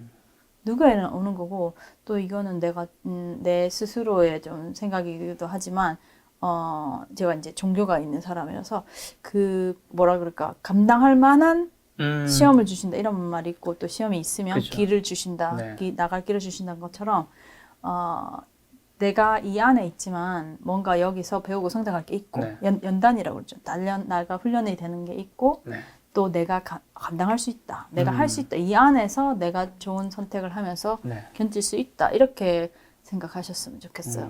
특히 만성 질환 있으신 분들. 어떻게 보면 앞단에 얘기하신 것 어떻게 보면 삶을 뭐 부정에 있을 때라도 어쨌든 굉장히 일부분은 좋은 면이 있을 수 있기 때문에 음흠. 긍정적으로 바라보는 그렇죠. 태도가 필요하다는 건데 그렇죠. 책에 보니까 뭐 남보다 나를 또 좀 더 존중해야 되는 것도 필요하다면서요. 네네네. 우리 문화가 네. 그렇잖아요. 되게 남을 정말 어떻게 보면 나보다 더 앞에 두는 그렇죠. 뭐 그런 예의라든가 예의라던가 존중. 부모 공경 네. 아주 중요한 얘기지만 어떤 게 있을 수 있냐면은 네. 이 상황에서 어떤 상황에서 나를 위한 결정보다는 네. 부모님을 기쁘게 하는 결정 또는 나를 위한 내가 원하는 결정보다는 사회가 좋아하는 결정 네. 이런 거를 내려다보면 저는 이런 생각이 들어요. 저는 정말 아파서 삶을 거의 잃어봤잖아요. 네. 한 1년, 2년 참이 다 날라가 봤으니까 더더욱 그런 생각이 들더라고. 이 삶의 귀함 이게 너무 귀한 거예요. 그리고 이게 한 번 살잖아, 한 번 사는데 그 삶을 내가 원하는 대로 내가 하고 싶은 대로가 아니고 남의 삶, 남이 원하는 대로 내가 하고 싶은 대로 살고 싶단 말이죠. 그러니까 이거는 저만 얘기하는 게 아니고 이게 정신과적인 좀 진리예요. 자기를 존중하고 사랑하지 않는 사람이 남을 존중하고 사랑하기 어렵고 자기를 존중하지 않고 그러니까 어떻게 생각하냐면 난 부족하고 나는 아니고 딴 사람이 나보다 잘나 이렇게 생각하는 사람이 관계가 또 건강하기가 어려워요. 그러니까 제일 일은 자기에 대한 건강한 생각. 나 이 정도면 괜찮은 사람이다. 내가 결정 내릴 때는 내가 제일 중요하다. 제가 뭐라 그러면 내 인생항의 배의 선장은 나다. 딴 사람 선장 갖다 놓고 하면 딴 데로 간단 말이지. 내가 살고 싶은 인생은 내가 선장이 돼야 된다. 그거를 잊고 사시는 분이 많은 것 같아요. 그쵸. 그냥 맞아요. 딴 분들이 원하는 곳으로 가는. 근데 그거를 잘 잡고 있어야지. 그 어떤 어려움에서도 어려울수록 더 잡고 있어요. 더 잡고 있다 보면 내가 원하는 곳에 그 폭풍이 지난 후에 갈 수 있다는. 자, 이 정신과 교수님이 오셨기 때문에 제가 좀 여쭤보고 싶은 주제가 요즘 사실 뭐 많은 분들이 감기처럼 앓는다는 우울증 있잖아요. 이 우울증은 일단 왜 걸리는 건가요, 보통? 이거 진짜 중요한 말이라서 우울증뿐만 아니라 제가 다른 정신질환을 다 합해서 한번 말씀드려볼게요. 이게 우리가 이제 점점 더 과학적으로 정말 많이 폭발적으로 많이 알고 있어요. 대체로 이렇게 생각하시면 돼요. 정신적인 문제뿐만 아니라 모든 건강에 몸의 문제, 납질환, 내가 갖고 있는 것도 그렇고 이렇게 생각하시면 돼요. 사람한테 일단 났을 때부터 vulnerability, 취약성이 있을 수가 있어요. 이게 어떻게 보면 취약성은 약간 유전적으로 오기도 하고 타고난 성격 같은 거에서 있기도 하고 이게 vulnerability, 취약점이라고 해요. 타고난 취약점이 있을 수 있어요. 이게 모든 사람이 취약점이 틀려요. 어떤 사람은 좀 당뇨의 취약이 있을 수 있고 어떤 사람은 나 같으면 지금 만성 피로의 취약점이 있고 또 다른 분 같으면 우울증의 취약성을 가지고 태어날 수 있어요. 보통 우리가 뭐 병이 있을 때 유전이 있냐 이런 그렇죠. 그렇게 말하지만 이제 조금 더 정확하게 말하자면 vulnerability, 취약점이라고 해요. 내가 타고난 취약성이에요. 그게 한 파트예요. 그 다음에 두 번째 파트는 이제 좀 스트레스, 환경적인 거예요. 예를 들면 제가 vulnerability가 있었어요. 사실 내가 알고 보니 우리 집에 가족력이 있더라고요. 근데 그때는 몰랐어요. 지금 보니 비슷한 사람이 꽤 있어. 그러니까 vulnerability 내가 타고난 거예요. 근데 내가 건강했잖아요. 근데 그 스트레스 상황이 온 거예요. 그때 이제 막 결혼해서 long distance 주말 부부가 조금 힘들면서 제가 그때 그것도 하고 있었어. 임신하려고 하는 거. what's that? 이 시험 가나기. 그런 것도 하고 있어. 그러니까 이게 내가 취약점이 있던 사람인데 환경이 좀 안 좋은 거기다가 또 모아서 감염이 딱 왔잖아요. 그때 발병을 하는 거예요. 그런 게 굉장히 많아요. 우울증도 한번 생각해봐요. 이때 vulnerability가 있으신 분이 있어요. 예를 들면 가족이 있어서 만약에 삼형제였다. 그러면은 이렇게 삼형제가 vulnerability가 이게 좀 이렇게 비스끄름하게 태어났을 수도 있어요. 근데 다 걸리지 않고 한 분이 이런 환경상 그때 또 어떤 큰 뭐 이렇게 이혼을 했다거나 갑자기 큰 사고를 당했다거나 이런 심각한 이제 좀 스트레스 같은 게 오면 이게 또 발병할 수가 있어요. 그렇게 보시면 좋아요. 거의 모든 질환이 조금 그렇게 보시면 이해하기가 쉬워요. 그럼 우울증을 우리가 걸리고 난 다음에 낫는 것보다 저는 제가 개인적으로 제가 한번 결로 받고 제 가족들도 우울증 겪은 적이 있기 때문에 걸리기 전에 예방하는 게 저는 훨씬 더 쉽다 생각하거든요. 걸리고 난 이후에는 사실상 그걸 낫는다는 거는 너무 좀 어려운 것 같아요. 좀 이 예방하는 방법은 좀 뭐가 있을까요? 몇 가지가 있는데요. 네. 정신건강이 또 꼭 우울증뿐만 아니라 모든 정신건강에 네. 그렇게 보면 다른 건강도 있지만 굉장히 중요한 게 네. 수면입니다. 아, 수면. 수면은 정말 특히 이런 vulnerability가 있으신 분, 특히 취약성이 있으신 분은 네. 나에게 수면은 엄청나게 중요하다고 생각해 주시면 좋아요. 그래서 수면은 충분히 깊게 일어났을 때 개운하다 할 정도로 규칙적으로 이것도 중요해요. 규칙적. 네, 규칙적으로 충분히 개운하다 싶을 정도로 또 과하게 주무시면 안 되지만 네네. 한 8시간, 9시간 네. 정도 충분히 규칙적으로 주시면 좋아요. 많은 정신질환이 좀 수면이 불규칙해지고 또 사람이 스트레스 받으면 또 잠이 좀 잘 안 올 수도 있잖아요. 그렇게 되면서 이게 밸런스가 이제 조금 깨지면서 이렇게 탁 발병할 수가 있어요. 그거 중요하고 진짜 이건 정말 거짓말 아니고 스트레스는 만병의 근원입니다. 근데 참 힘들죠. 저도 뭐 다 겪었었고 이게 없기는 어려운데 제가 제 유튜브 채널 닥터지하고에서 마인드 트레이닝이라고 마음을 다스리는 훈련을 좀 가르쳐 드려요. 네. 거기서 되게 강조하는 게 호흡과 명상이에요. 그래서 자기가 vulnerability가 있으신 분, 내가 조금 우울증이나 이게 가족력도 좀 있고 내가 좀 우울해지는 이런 것 같다 이러신 분은 수면은 충분히 잘 취해 주시고, 그러니까 수면과 휴식인 거죠. 그러니까 충분히 잘 취해 주시고 그 다음에 명상과 호흡을 좀 배워보시면 좋아요. 정말 꼭 배워보시길 정말 추천해요. 김 작가님도 아마 아시겠지만 엄청 유명한 사람 중에 명상 안 한다는 사람은 저 없을 명상하신 분이 좀 많더라고요. 엄청 많거든요. 그런 것처럼 이 정말 그 정신의 나의 마인드 그러면 다 잘 아시죠? 마인드를 건강하게 만드는데 명상만큼 좋은 게 잘 없어요. 이게 어떻게 되냐면은 그 각각의 잡다한 것을 조금 내리고 지금 현재 나에 집중하게 해줘요. 그래서 근데 그걸 할 때 제일 쉽게 하는 방법이 호흡에 집중하는 거예요. 그래서 호흡과 명상이 같이 가는 거예요.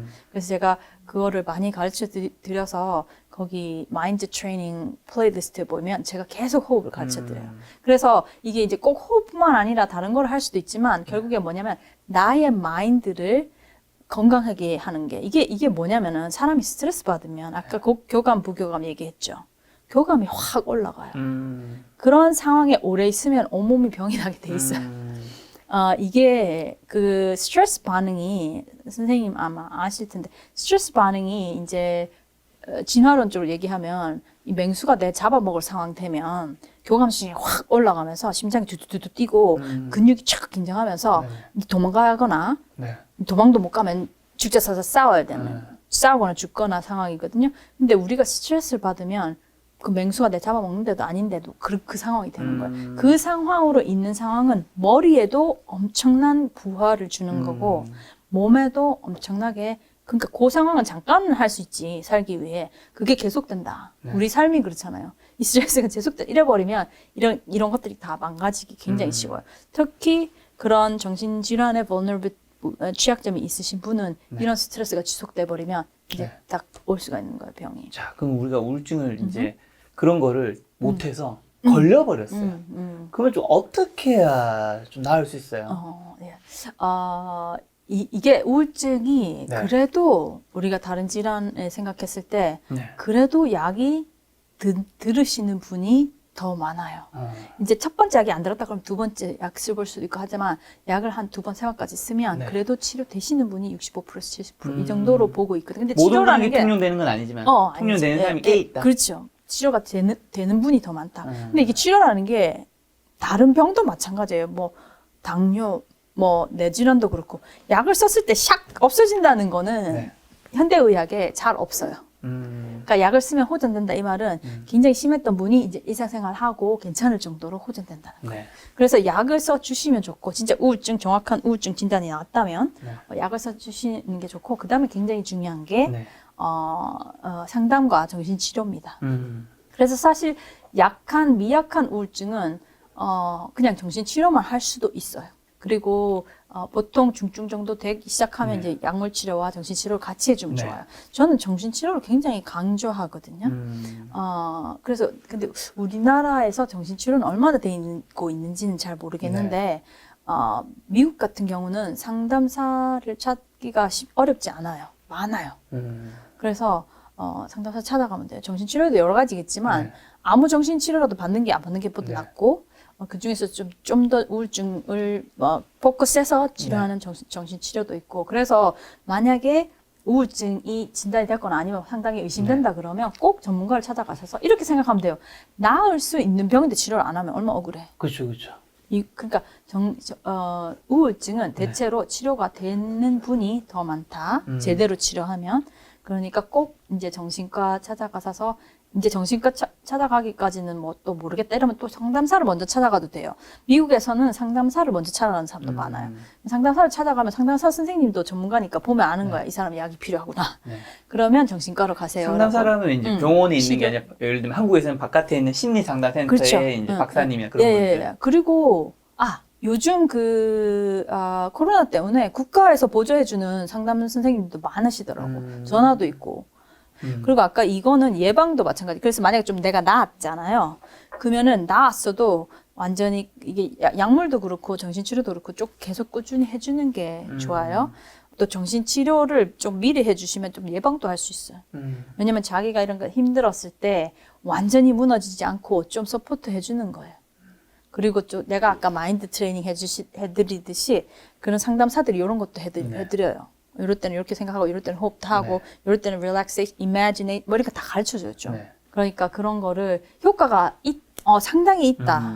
그러니까 놓치지 말고 꼭 치료를 제대로 하시면 치료되는 분들이 더 많다. 이렇게 생각하시죠. 우울증은 좀 한국과 미국은 좀 뭔가 다른가요? 제가 봤을 때는 병 그 자체에는 정말 별로 다른 게 없어요. 거의 비슷하고 증상도 거의 비슷하고 유병도 거의 비슷하고 치료 반응도 거의 비슷하다고 보시면 됩니다. 제가 봤을 때는 그 병의 입장에서는 그렇게 꼭 다르다고는 한 가지 다른 거는 많이 다른 거는 시선 사회의 스티그마라 그러죠. 뭐라 그러나 편견 뭐 이런 우리 같으면은 나 우울증 있어서 항우울제 먹고 있어 이런 말씀 하시는 분 거의 없잖아요. 그렇죠. 한국인 잘 없죠. 거의 없잖아요. 근데 미국에서는 해요. 이렇게 그냥 뭐 모르는 사람한테는 안 하지만 그냥 좀 친구다 뭐 서로 안다 이러면 내가 뭐 이 약 먹고 있다. 그런 얘기 아주 쉽게 하고 좀 어렵게 생각하는 정도가 차이가 많이 납니다. 근데 그게 우리도 조금 더 열어졌으면 좋겠는 게 열지 않고 말을 안 할수록 더 심각하고 더 안 좋게 느껴져요. 이 미스테리하면서 더 아니게 돼. 근데 일단 열어놓고 그럼 너도 있었어? 나도 있었어? 이렇게 그런 의미에서 이제 선생님이 말씀하시는 건 정말 도움이 많이 되는 거예요. 그러면은 그런 사람들, 이런 사람도 있고, 이런 사람, 그런 거구나. 이렇게 생각하면서 점점 더, 그러면 너 가서 약도 먹어봐. 가서 치료도 해봐. 치료됐는데. 이렇게 얘기가 되는 제가 거예요. 우울증 겪은 적이 있다고 얘기하니까 그 얘기를 들은 주변 지인들 같은 이제 모임에 있다가 끝나고 나서 저한테 따로 얘기하죠. 그렇죠. 나도. 그렇죠. 진짜. 다 있는 데서 얘기 하기 진짜요. 얘기 열어놓기 시작하면 상당히 흔한 진원입니다. 그리고 제가 책에도 몇 번 말했지만 아픈 사람 정말 많아요. 우리가 말을 안 하고 표현을 안 하고 보이지 않아서 그렇지. 그러니까 그 아픈 종류가 뭐냐에 따라 달라요. 저도 이렇게 아프죠. 선생님도 그런 거 있으시죠. 다 뭔가가 있습니다. 그러니까 자기 취약점이 따로 있는 거예요. 그러니까 그 남 취약점 나쁘다고 얘기하지 말고 내 취약점도 부족하다 생각하지 말고 우리 서로 다 취약점이 있는데 그냥 종류가 다르다. 이렇게 생각하면 좋겠어요. 우울증 완치에 대해서 여쭤볼 게 있는데 저는 이제 우울증을 이제 빠른 지가 벌써 한 4년 전에 좀 한 1년 정도 세게 알았고 그다음에 약도 좀 먹어봤고 그다음에 상담도 한 몇 번 받아봤고 그리고 한 다음에 이제 또 노력을 하고 한 다음에 이제 다 낫고 지금은 근데 100% 나았다고 말하진 않아요. 항상 99.9% 나았다. 왜냐하면 0.01%의 가능성이 저는 언제든지 약간 암이 재발하듯이 있을 수 있는 약간 치약점 같은 것이 있다고 생각하거든요. 그렇죠. 그렇게 생각하는 이유 중에 또 한 가지 더는 그게 있다고 생각을 해야지 나중에 이게 내가 재발했을 때 안 놀랄 것 같아요. 왜냐면 우울증을 제가 겪어보니까 처음에 이게 아까 교수님께서 아프다가 좀 나으려고 했는데 다시 또 힘들어지고 예. 그러면 약간 허탈한 것처럼 예. 우울증도 낫다가 이렇게 계속 낫는 게 아니라 갑자기 바닥으로 확 떨어지더라고요. 또 낫다가 확 떨어지니까 이게 터널을 지난 줄 알았는데 다시 떨어지니까. 터널이고 하니까 그게 너무 힘들더라고요. 억수로 예. 억수로 난 노력했는데. 예, 맞아. 그래서 나는 나중에 든 생각은 내가 다 낫고 난 다음에도 그래 언제든지 돌아갈 수 있다라는 그 안 좋은 가능성을 미리 좀 내가 가지고 있으면 마음이 좀 편하지 않을까 했는데 이런 거 좀 완치율이라든가 이런 걸 좀 어떻게 맞아. 그래서 아까도 말씀드렸다시피 약의 반응은 65% 네. 70% 정도 있는데 네. 또 재발하시는 분도 상당히 있습니다. 그래서 그게 중요한 거예요. 아까 말했다시피 아까 비슷한 거죠. 취약점이 있다고 보면 거기서 아까 스트레스 상황이 있을 수 있는 환경, 네. 그러니까 환경적인 것을 최대한 조절해 주시면 좋은 거예요. 네. 그러니까 그 조절이 아까도 말했다시피 수면과 규칙적인 생활, 그다음에 스트레스를 줄이고 자기 마인드 트레이닝 하는 걸 많이 배워 놓으시면 좋고, 그러니까 선생님 생각도 나쁘지는 않은 생각 같아요. 저도 똑같아요. 저도 지금 상당히 괜찮거든요. 네. 근데 감기 하나 걸리잖아요. 진짜 작년에 감기가 걸렸어요. 코로나인 줄 알았어, 처음에는. 검사했는데 음성이 나왔어. 네. 그건 이제 그냥 감기나 몸살이거든. 극복하는데 4개월이었어, 6개월이 걸렸어. 너무 억울한 거야. 이제 다 나섰는데 또 뒤로 간 거예요. 네. 근데 이제는 몇 번 그걸 겪었기 때문에 네. 그럴 수도 있다고 생각합니다. 그리고 그게 와도 너무 억울해하지 않으려고 네. 노력하고요. 이렇게 될 수 있다. 그러면 어떻게 생각하면 좋냐면 내가 안 그런 상황이 지금 있잖아요. 건강한 상황이. 네. 감사하는 게 굉장히 중요해요. 이게 제가 감사도 굉장히 강조하는데요. 특히 아프신 분일수록 원망할 수기 쉽잖아요. 네. 부정적이게 되게 쉽고. 근데 그럴수록 감사를 해야 되는 게 네. 이게 뭐 막 성인 군자가 돼서 감사하라 그런 뜻이 아니라 네. 내가 그랬죠. 아무리 험악한 상황에도 뭔가 검사할 거 있다고. 그게 저 같은 경우는 되게 아파고 지금도 아프지만 또 가족이 참 좋아요. 나는 우리 가족이 굉장히 그러면 그런 거 감사할 수 있잖아요. 그게 어떻게 되냐면 머리 안에서 네. 감사를 하잖아요. 그 회로가 있어요. 감사회로. 감사회로를 하면 짜잔 항우울제 성분이 나와. 이게 항우울제가 세로토닌을 올리거든요. 네. 감사를 하면 세로토닌이 올라와요. 그러니까 감사는 그냥 내가 저절로 치료할 수 있는 거예요. 그러니까 이게 잘 안 되시는 분은 적어놓고 하세요. 제가 그렇게 감사 노트 같은. 감사를 적어놓고 노트 매일 쓰면 진짜 좋고요. 이건 실험으로 다 실제로 밝혀져. 의학적으로 도움이 다 됩니다. 밝혀져 있어요. 실험적으로 감사 노트를 일부러 시켰잖아요. 네. 시킨 사람들을 끄집어서 내서라도 적어라고 한 사람들이 한 3개월 정도 하면 뇌의 반응이 달라져요. 뇌를 찍어서 반응을 보면 훨씬 더 긍정적으로 변해 있습니다. 그 정도로 효과가 좋은 거예요. 이게 그러니까 어떻게 보면 그 약 먹는 것만큼이나 아니면 더 좋은 거예요. 그래서 저는 매일 해요. 매일 약 먹듯이. 네. 왜냐면 저도 아픈 날이 더 많다고 볼 수 있거든요. 아파서 막 짜증 날락할 때 바로 감사 기도 해도 되고 노트 써도 되고 네. 저녁에 써도 되고 그러면 전 바로 기도를 이제는 그러니까 명상하고 비슷해요. 저는 호흡하면서 감사를 하는데 네. 그럼 이제 난 자주 해서 몇 개 그냥 나오는 게 있어. 저절로 나오는 거. 네. 가족, 그다음에 이만큼 낳은 거, 네. 그다음 뭐 미국에 남편 있는 거, 네. 직장 있는 거 이런 거 있잖아. 네. 그런 거는 이제 거의 변함없이 있으니까 네. 저는 바로 다다다다다 그거를 이제 막 거의 주문하다시피 이렇게 차차차 감사합니다. 진짜 진심으로 감사를 네. 해요. 그러면 그 막 짜증 날락하던 것들이 조금 숙여지면서 이 세로토닌이 나오는 거죠. 그래서 선생님도 그렇고 다른 분들도 그렇고 요 명상 호흡하고 감사 일기 같은 거를 습관적으로 하시면 네. 엄청나게 도움이 될 수 있어요. 그러면 뭐 상담도 갈 수 있고 여러 가지 뭐 우리 홈트 같은 거 얼마나 돈 들어가면서 하세요? 홈트는 돈 안 들지만 홈트 하지 뭐 트레이닝 하지 그러잖아. 근데 5분 정도 감사 일기 쓰는 그렇죠. 거는 충분히. 정말 아무나 할 수 있잖아요. 네. 그거를 생각해 보세요. 감사한 사람, 네. 감사한 것, 네. 감사한 경험 네. 이런 것들 써보면 돼요. 감사 네. 노트를 쓰는 것만으로 우리에게 좀 마음 건강에 도움이 될 수 그러니까 있다. 진짜 그 그리고 뇌과학적으로 밝혀지는. 아까 말씀해 주신 수면과 명상 호흡 어떻게 보면 수면은 내 신체의 휴식인 거고 명상과 호흡은 내 마음의 어떻게 그쵸. 보면 뇌의 휴식인 휴식. 거겠죠. 정말 좋은. 한 가지 또 제가 여쭤보고 싶은 게 이게 뭐 많은 시청자분들한테도 도움이 될 수 있을 것 같아서 제가 했던 그 낫기위해서 했던 걸 여쭤보고 싶은 건데요. 제가 우울증을 겪고 난 다음에 저는 이제 우울증이 아까 말씀하신 그 치약점, 뭐 유전적인 요인일 수도 있고, 근데 선천적 요인일 수도 있고, 뭐 이런 것도 있는데, 그 살면서 우리가 되게 어찌할 수 없는 상황 같은 것들이 발생을 하잖아요. 이 뭔가 내 와이프라든가 내 남편이 갑자기 뭐 불의 사고로 돌아가신다거나 그러면 사실 이런 치약점이 없는 분이라도 치약점이 저는 생길 수도 있는, 어떻게 보면 이 스트레스 강도가 갑자기 너무 높아지는 거니까 그런 어찌할 수 없는 상황에 빠졌을 때 우울증에 걸릴 수 있다고 생각을 하고요.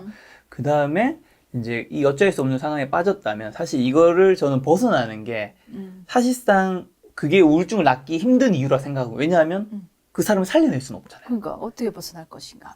살려낼 수 없기 때문에 우울증은 쉽게 못 벗어나는데 제가 그때 했던 거는 뭐 굉장히 저는 사실 거의 모든 걸 바꾸려고 했던데 우리가 둘러싸고 있는 건 어쨌든 그 시공간인 거잖아요. 예를 들면 그 의식주 같은 것도 있다면 저는 뭐 먹는 것도 뭐 예를 들면 뭐 예전에는 뭐 가성비를 생각하고 먹었다면 이제는 내가 정말 먹고 싶은 가격 상관하지 않고 돈이 많아서가 아니라 비싼 것도 막 먹고 왜냐면 건강하게 어차피 내가 죽은 거 다 사라지는 거예요. 맞아. 그 다음에 집도 이제 내 환경이라는 게 나한테 주는 그런 것들이 있잖아요. 집도 이사를 가고 그 다음에 그 약도 사람들이 이제 정신과 약이라고 하면 사람들이 뭐 먹으면 안 된다, 뭐 기록이 남는다 이런 얘기도 있지만 저도 약을 뭐 한 달 정도 먹어보고 그 다음에 그 바깥에서 심리 상담, 그 정신과 선생님 만나서 상담도 받아보고 맞아. 그리고 친구들을 매일 만나면서 정말 열심히 뭐 하셨는데 내 병을 얘기하고 그 친구들한테 내가 지금 힘드니까 나를 좀 도와달라고 얘기하고 이야기도 듣고 그 다음에 뭐 집에서 잠을 못 자겠는 거예요. 한 일주일 동안 거의 잠이 안 와. 집에서 잠 뭐 그냥 죽을 것 같은 기분 있잖아요. 그래서 A 호텔 갔다가 B 친구 집 갔다가 C 호텔 갔다가 이제 계속 딴 데 자는 거죠. 그리고 뭐 예를 들면 제가 할 수 있는 어쨌든 그 당시에 거의 모든 걸 바꿨던 것 같아요. 진짜 열심히 하셨네요. 네. 정말 용기도 있으셨고. 근데 그래도 안 되더라고요. 마지막에 제가 깨달은 거 하나가 뭐였냐면 아 이거 받아들여야 되는 거구나. 근데 나는 지금 여기서 이 터널에서 너무 나가고 싶어서 발버둥 치고, 이 발버둥 치는 것도 너무 중요한 건 어쨌든 생의 여의지니까 중요한데 다른 축에는 나는 이거를 평생 벗어날 수 없다라는 걸 좀 받아들이는 거를 조금씩 하면서 오히려 더 벗어나게 되는 게 좀 있더라고요. 선생님 제가 말한 거랑 비슷하다는 제가 말한 그래서 내용이. 여기까지 제 이야기를 저희 전문의 선생님한테 여쭤보고 싶어요. 근데 제가 느낀 거하고도 되게 비슷하게 여기서 벗어나야만 한다고 온 막 그걸 할 때에 벗어나지 않아지잖아요. 그러니까. 아무리 해도 않아졌을 때는 그 말이 맞아요. 그 상황을 일단 받아들이는 거예요. 받아들이고 그 잘하신 거예요. 받아들이고 아까 한 말 있죠. 그 상황 안에서 내가 선택할 선택을 조금이라도 내가 뿌듯한 선택을 하면 되는 거예요. 그러니까 예를 들면 건강한 음식 먹는 거 조금 더 나은 선택이죠. 그렇죠. 그다음에 아까 뭐 운동 중요해요. 한 가지 더 얘기하면 아까 수면 얘기했지만 전체적으로 몸의 건강을 중요하게 하는 거. 예를 들면 운동한다거나 걷기를 한다거나 그리고 또 이런 아프신 분들한테 우리가 꼭 추천하는 게 너무 집에만 있지 말고 억지로라도 조금 마크로 나가 보도록 하는 것도 추천을 드리거든요. 근데 그런 거를 일단 그거 굉장히 동의해요. 일단 이런 만성 질환이 있으신 분은 일단 요거를 받아들이는 거는 정말 나쁘지 않은 거예요. 그걸 내가 패배했다고 생각하면 안 되고 이 환경을 내가 받아들이고, 그리고 질환 중에 우울증도 마찬가지로 모든 질환 중에 이렇게 싹 잘 낫는 질환이 더 적습니다. 그러니까 그 질환이 있고 내가 취약점이 있다는 걸 받아들이고 그 안에서 내가 제일 건강한 선택, 제일 뿌듯한 선택, 제일 좋은 선택을 하면 되는 거예요. 근데 진짜 정말 용감하게 잘 하신 것 같고 그때 또 중요한 게 서포트예요. 서포트 좀 있으셨어요? 서포트 옆에서 도와주는 지지. 매일 친구를 만났죠. 그러니까 호텔에서 친구 집 잘 때도 혼자 못 자니까 지인들 부르고 나 오늘 혼자 못 잤다. 그런 거 굉장히 그때의 지지 굉장히 중요해요. 그래서 만약에 저는 말했다시피 제 가족이 정말 큰 지지가 됐고 만약에 가족이 없다 하면 그런 가족이 없다 하면 친구도 되고 또는 미국에서 많이 활성화되어 있고 우리도 지금 조금 더 하려고 하는 게 환자 서포트 그룹이에요. 한번 겪어본 사람이 다른 사람을 도와주는 거예요. 그 미드의 특징에서 나오는 뭐 알코올 중독에 대신 분들이 서로 이야기 나누는 것처럼. 그것처럼 똑같아요. 저도 그 서포트 그룹에 들어있거든요. 이 질환도 좀 서로 다 몰라가지고 막 헷갈리는 거라 서로 얘기해 주는 거 굉장히 도움이 됩니다. 그래서 우리 같으면은 이제 우울증이나 이런 것 그룹도 이런 그룹이 있으면 나도 그랬거든. 요렇게도 한번 해봐. 그때 정말 깜깜하지? 아니야 그래도 또 깜깜함이 조금 네. 없어지기도 해. 이렇게 한번 겪었던 사람한테 듣는 말은 네. 또 틀려요. 또 그렇죠. 상담사나 의사한테 듣는 말과 하고 틀려요. 그래서 그런 서포트 그룹도 되게 추천하는 편이에요. 그렇게. 자, 정신과 교수님으로서 우울증을 겪고 있는 분들에게 뭔가 힘이 나는 말 한마디 해주신다면.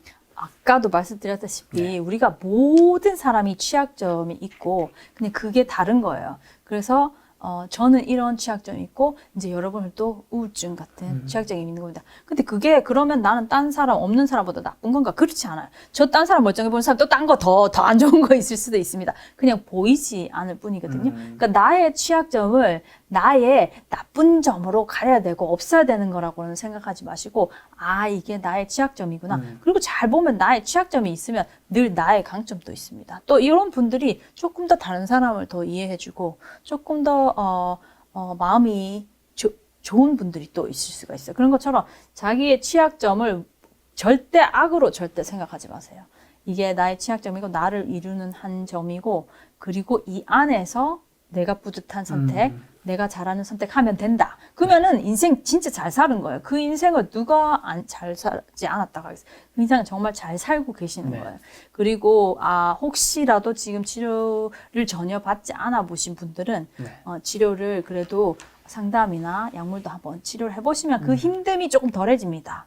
그러니까 그것도 꼭 그 편견 가지시지 마시고 다른 질환 치료하듯이 한번 해보시라고 말씀드리고 항상 또 힘들 때마다 조금 더 이제 일부러라도 감사하는 마음도 한번 가져보시면 그 자체가 황홀 역할도 있으니까 그렇게 하시면서 하실 수 있는 거 하시면서 그 안에서 정말 보람있고 그래도 그렇지만 힘들지만 보람있고 의미 있는 삶 살 수 있다고 그렇게 말씀드리고 싶고 용기 가지시라고 말씀드리고 싶습니다. 자, 교수님 말씀대로 이미 우울증에 빠지신 분들은 너무 편견을 가지지 말고 그 병원 문턱을 너무 높게 생각하지 말고 한번 가서 상담 받아보고 만약 필요하다면 약을 먹어보는 것도 충분히 의학적으로 어쨌든 도움이 되는 것들이 있었으니까 한번 해봤으면 좋겠고 그 다음에 우울증에 이제 걸리기 전에 계신 분들은 교수님 말씀이 좀 좋았던 게 저는 취약점 자기 취약점을 좀 어느 정도 알고 있으면 이 스트레스 강도를 본인이 어느 정도 조율만 한다면 그렇죠. 이게 오기 전에 막을 수 있는 그렇죠. 거잖아요. 예. 그게 사실 제일 좋은 거잖아요. 그렇죠. 예, 그렇죠. 네.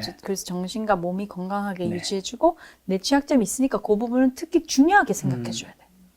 아무래도 교수님이 이제 의사라는 직업 때문에 그 수많은 사람들이 이제 생명이 사라지는 죽음이라는 걸 좀 더 많이 보셨을 텐데 좀 죽음이란 뭐라 생각하시는지. 우리가 죽음이라 하면 엄청난 부정적인 그냥 그렇죠. 조금 부정도 아니고 이 거의 뭐 온갖 가지수 중에 최악의 가지수처럼 그렇죠. 느껴지잖아요. 그리고 이건 막 최대한 미루고 최대한 뒤로 해야 할 거라고 생각하잖아요. 근데 제가 의사이기도 하고 또 사람이 되게 많이 아파서 삶을 좀 잃어보면 이 죽음이 조금 더 가깝게 느껴지기도 해요. 근데 저는 이제 어떻게 생각하냐면 죽음이라는 건 삶의 한 부분이라고 생각해요.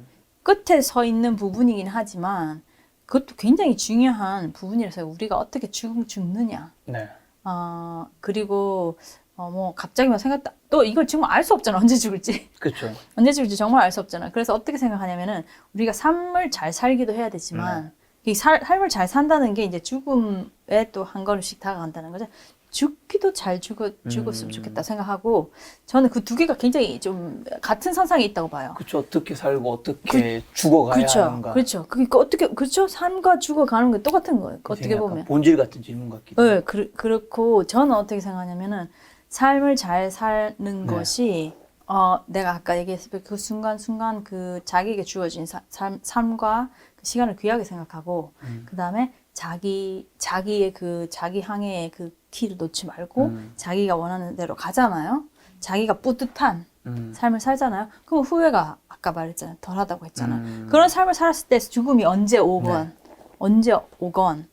이제 내 인생 잘 살았다. 좀 아쉽지만 너무 일찍 왔다면 아쉽지만 나 내 인생 잘 살았고 난 죽음에도 잘 준비하고 잘 죽을 수 있다. 이렇게 생각할 수 있는 것 같아요. 어떻게 보면 세상을 떠나는 후회하지 않을 수 있는 방법은 뭐 여러 가지가 있겠지만 그 중에 하나가 어떻게 보면 주체성 같은 걸까요? 그렇죠. 예. 자기 자율성, 인생. 주체성, 예. 자주적으로 네. 내 인생을 사는 거.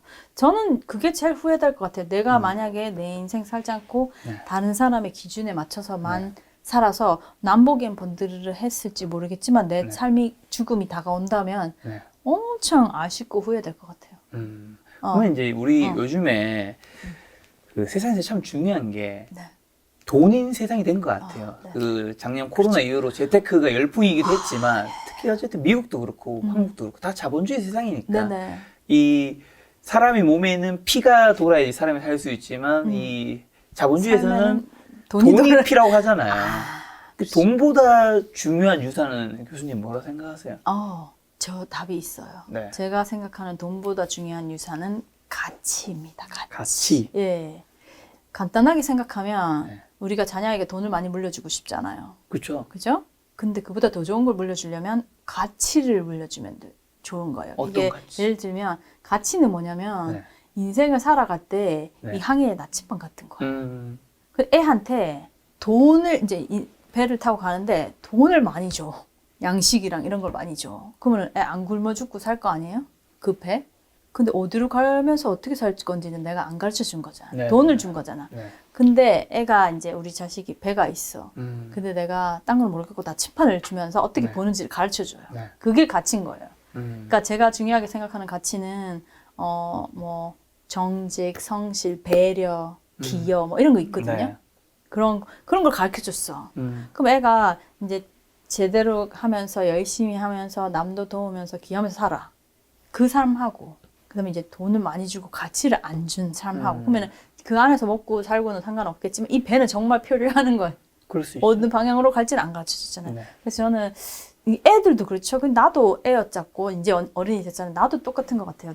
내가 삶을 살 때 돈을 많이 모으고 이제 소위 말하는 떵떵거리고 사는 삶을 뭐 나쁘다고 말하지는 않고 네. 그렇지만 만약에 그 안에 가치가 없다면 어떻게 보면 뭐 배 안에서는 잘 먹고 있지만 어디로 갈지 모르는 그런 배 인생이 그렇지 않나. 그래서 저 같으면 좀 배 안에 먹을 거 조금 부족하더라도 내가 원하는 방향으로 가고 내가 보고 싶은 곳 가보는 그런 삶을 사는 게 좋지 않을까. 제가 이제 자식이 있다면 그렇게 가르치고 싶고 또 젊은 분들한테 그렇게 말해드리고 싶고 그러니까 어떻게 보면은 마음을 따라가라고 내가 말을 많이 하잖아요. 네네. Follow your heart라고 얘기하면 젊은 분들이 그런 말 많이 하세요. 이 현실은 나도 부정할 수 없고 그러면 돈이 안 벌리면 어떻게 해요? 그렇죠. 뭐 예술가 분이들은가 그런 정말 현실적인 문제가 있는데 네. 거기 몇 가지 이제 도울 수 있는 게 있어요. 도움이 되는. 그러니까 자기 인생을 따라가고 내가 가는 대로 내 가치를 따라 내 나침반을 따라서 내가 가고 싶은 대로 가되 그래도 기본은 돼야 되잖아요. 그런 기본은 두 가지가 있을 수 있는 것 같아요. 아까 잠깐 말씀드렸다시피 앞에 어릴 때부터 조금 투자를 미리 하는 거. 네, 이게 왜냐면 제가 아까 존 리 선생님 얘기했지만 네. 존 리 선생님뿐만 아니라 미국에 있는 중요한 그 경제학자분들도 어릴 때부터 투자하잖아요. 그러니까 절약해서 투자하잖아요. 그 투자를 계속 놔두잖아요. 이게 투자는 시간이라고. 시간이 그러죠. 복리죠. 그러니까 어릴 때부터만 해서 복리를 하면 이런 말 해요. 미국에는. Anybody can be a millionaire. 그렇게 말해. Anybody can be a millionaire. 그러니까 10억이죠. 밀리언이면. 그 이제 과하게 말하면 누구나 10억을 만들 수 있다. 어릴 때부터 투자하면. 그러니까 우리가 소비 성향을 좀 줄이고 이게 두 번째 거. 그쵸. 소비 성향을 좀 줄이면서 너무 바깥으로 보이는 거에 쓰지 말고 그걸 좀 줄이면서 모아서 투자를 어릴 때부터 예를 들면 20대부터 하는 거예요. 20대 그쵸. 초반부터 그때부터 하는 사람 잘 없잖아. 그때부터 놔두는 거예요. 그러면은 그 투자한 것으로 인해서 노후도 보장되고 너무 내가 돈에 너무 걱정하지 않으면서 내 할 것을 좀 할 수 있지 그쵸. 않을까. 물론 이게 쉽진 않습니다. 그렇지만 우리가 가고자 거죠. 해야 할 곳은 그곳이 아닌가. 그렇게 생각해요. 네. 사실 뭐 돈을 버는 거는 굉장히 중요하지만 그것보다 더 가치 있는 게 있다라는 건 이제 그렇죠. 우리 모두가 알고 있기 그렇게 때문에 생각하긴 다 하시잖아요. 그렇죠. 그죠? 네. 그것도 어떻게 보면 현실에서는 이 가치를 추구하기 위해서는 어느 정도의 돈은 또 전제 조건인 것 같기도 해요. 현실 그렇죠. 세상에서. 그건 그래요. 정말 연구에도 나와 있어요. 심리학적 연구에도 나와 있는데 어떻게요? 이렇게 나와 있어요. 돈이 없잖아요. 네. 먹을 거 걱정해야 되고 집세 걱정해야 되면 행복하지가 않아요. 그렇죠. 가치 추구에 여유가 없잖아요. 없잖아. 그러니까 그게 certain amount, 어느 정도의 money가 있어야 돼요. 맞아요. 근데 그 money가 그렇게 크지는 않아요. 그 정도 있으면 그 이후의 돈은 행복에 비례하지가 않아요. 그러니까 거기까지는 있어야 돼. 네. 안 그러면 불행해요. 네. 있고 난 이후에 많은 돈은 마음, 정신 건강에는 도움이 되지 않는다. 이렇게 나와요. 그래서 그 말이 맞죠. 기본은 돼야 그렇죠. 되고, 그 기본을 위해서 왜 그런 말도 하잖아요. 애들 그 사교육비 너무 많이 넣는 것보다는 오히려 애들 앞으로, 투자를 미리부터, 만약에 10살부터 투자를 해줬다. 네. 그러면 애가 20, 30대 되면 그 돈이 전희 선생님 그러시더라고. 그 돈이 한 1억에서 3억 정도 된대요. 기본 어느 정도 돼 있으면 아이들도 훨씬 좋고 그렇게 기본을 무시할 수는 없죠. 예. 자, 김작가 TV에 처음 나오셨는데 네. 시청자분들에게 뭐 마지막으로 하고 싶으신 말씀 있다면? 네. 일단 김작가 선생님, 네. 제가 여러분하고 인터랙션 해봤지만 네. 진짜 너무 친절하시고 진짜 너무 친절하시고 진짜 마음이 네. 이렇게 커넥션 되는 그런 분이라서 네. 정말 고마웠고요. 네네네. 그래서 구독자분들도 진짜 훌륭한 김 작가 선생님의 말로 많이 도움 받으셨으면 좋겠고, 제가 오늘 강조하고 싶은 거는 우리가 인생을 내가 생각 없이 가다 보면 남에 의해 나의 인생을 가게 돼요. 근데 우리 자기한테 한번 물어봐요. 남에 의해서 내 인생 살고 싶습니까? 그렇게 되지 않으려면 굉장히 노력해서 나에게 스스로 물어야 돼요. 이게 정말 내가 하고 싶은 건가? 이게 정말 나를 위한 건가? 이게 정말 나에게 중요한 건가? 그게 다 노 나오면 노를 하는 게 더 맞는 거죠. 기회를 조금 잃는 거 아닌가 싶더라도, 그래서 자기 중심이 정확하게 있으면서 그걸 찾아가다 보면 꼭 내가 막 부귀영화를 얻는다 그런 뜻은 정말 아니지만 내 삶에 내가 뿌듯할 수 있을 것 같아요. 내가 뿌듯할 수 있고 후회가 없고 나 참 잘 살고 있다. 좀 힘겹지만 잘 살고 있다. 또 만약에 어느 병이 온다거나 죽음이 온다거나 뭔가 예상하지 못한 역경이 왔을 때도 그 삶이 후회되지 않고 또 거기서 또 내가 나의 결정을 하고 이렇게 살 수 있는 것 같아요. 그래서 젊으신 분들 너무 좌절하지 말고 다른 사람이 나에게 원하는 것에 신경을 너무 많이 쓰기보다는 내가 나에게 원하는 것을 정말 한번 마음 깊이 물어보시면 어떨까. 그런 말씀 드리고 싶고, 제가 또 책을 요런 거에 집중해서 썼기 때문에 한번 읽어보시면서 자기에게 자기 길을 물어보는 그런 시간도 한번 가져보시면 어떨까, 그런 생각됩니다. 알겠습니다. 오늘 정말 감사합니다. 네, 교수님께서 미국에서 오셔서 이렇게 오늘 좋은 이야기 해주셨는데, 많은 분들이 오늘 이야기 듣고 좀 자신의 인생을 살 수 있는 기회가 되었으면 좋겠다는 생각이 들었습니다. 네. 오늘 만남의 손님은 진한 교수님이었습니다. 지금까지 여러분 소중한 시간 함께해 주셔서 정말 감사합니다. 오늘도 김 작가였습니다. 고생 많으셨습니다. 네, 감사합니다.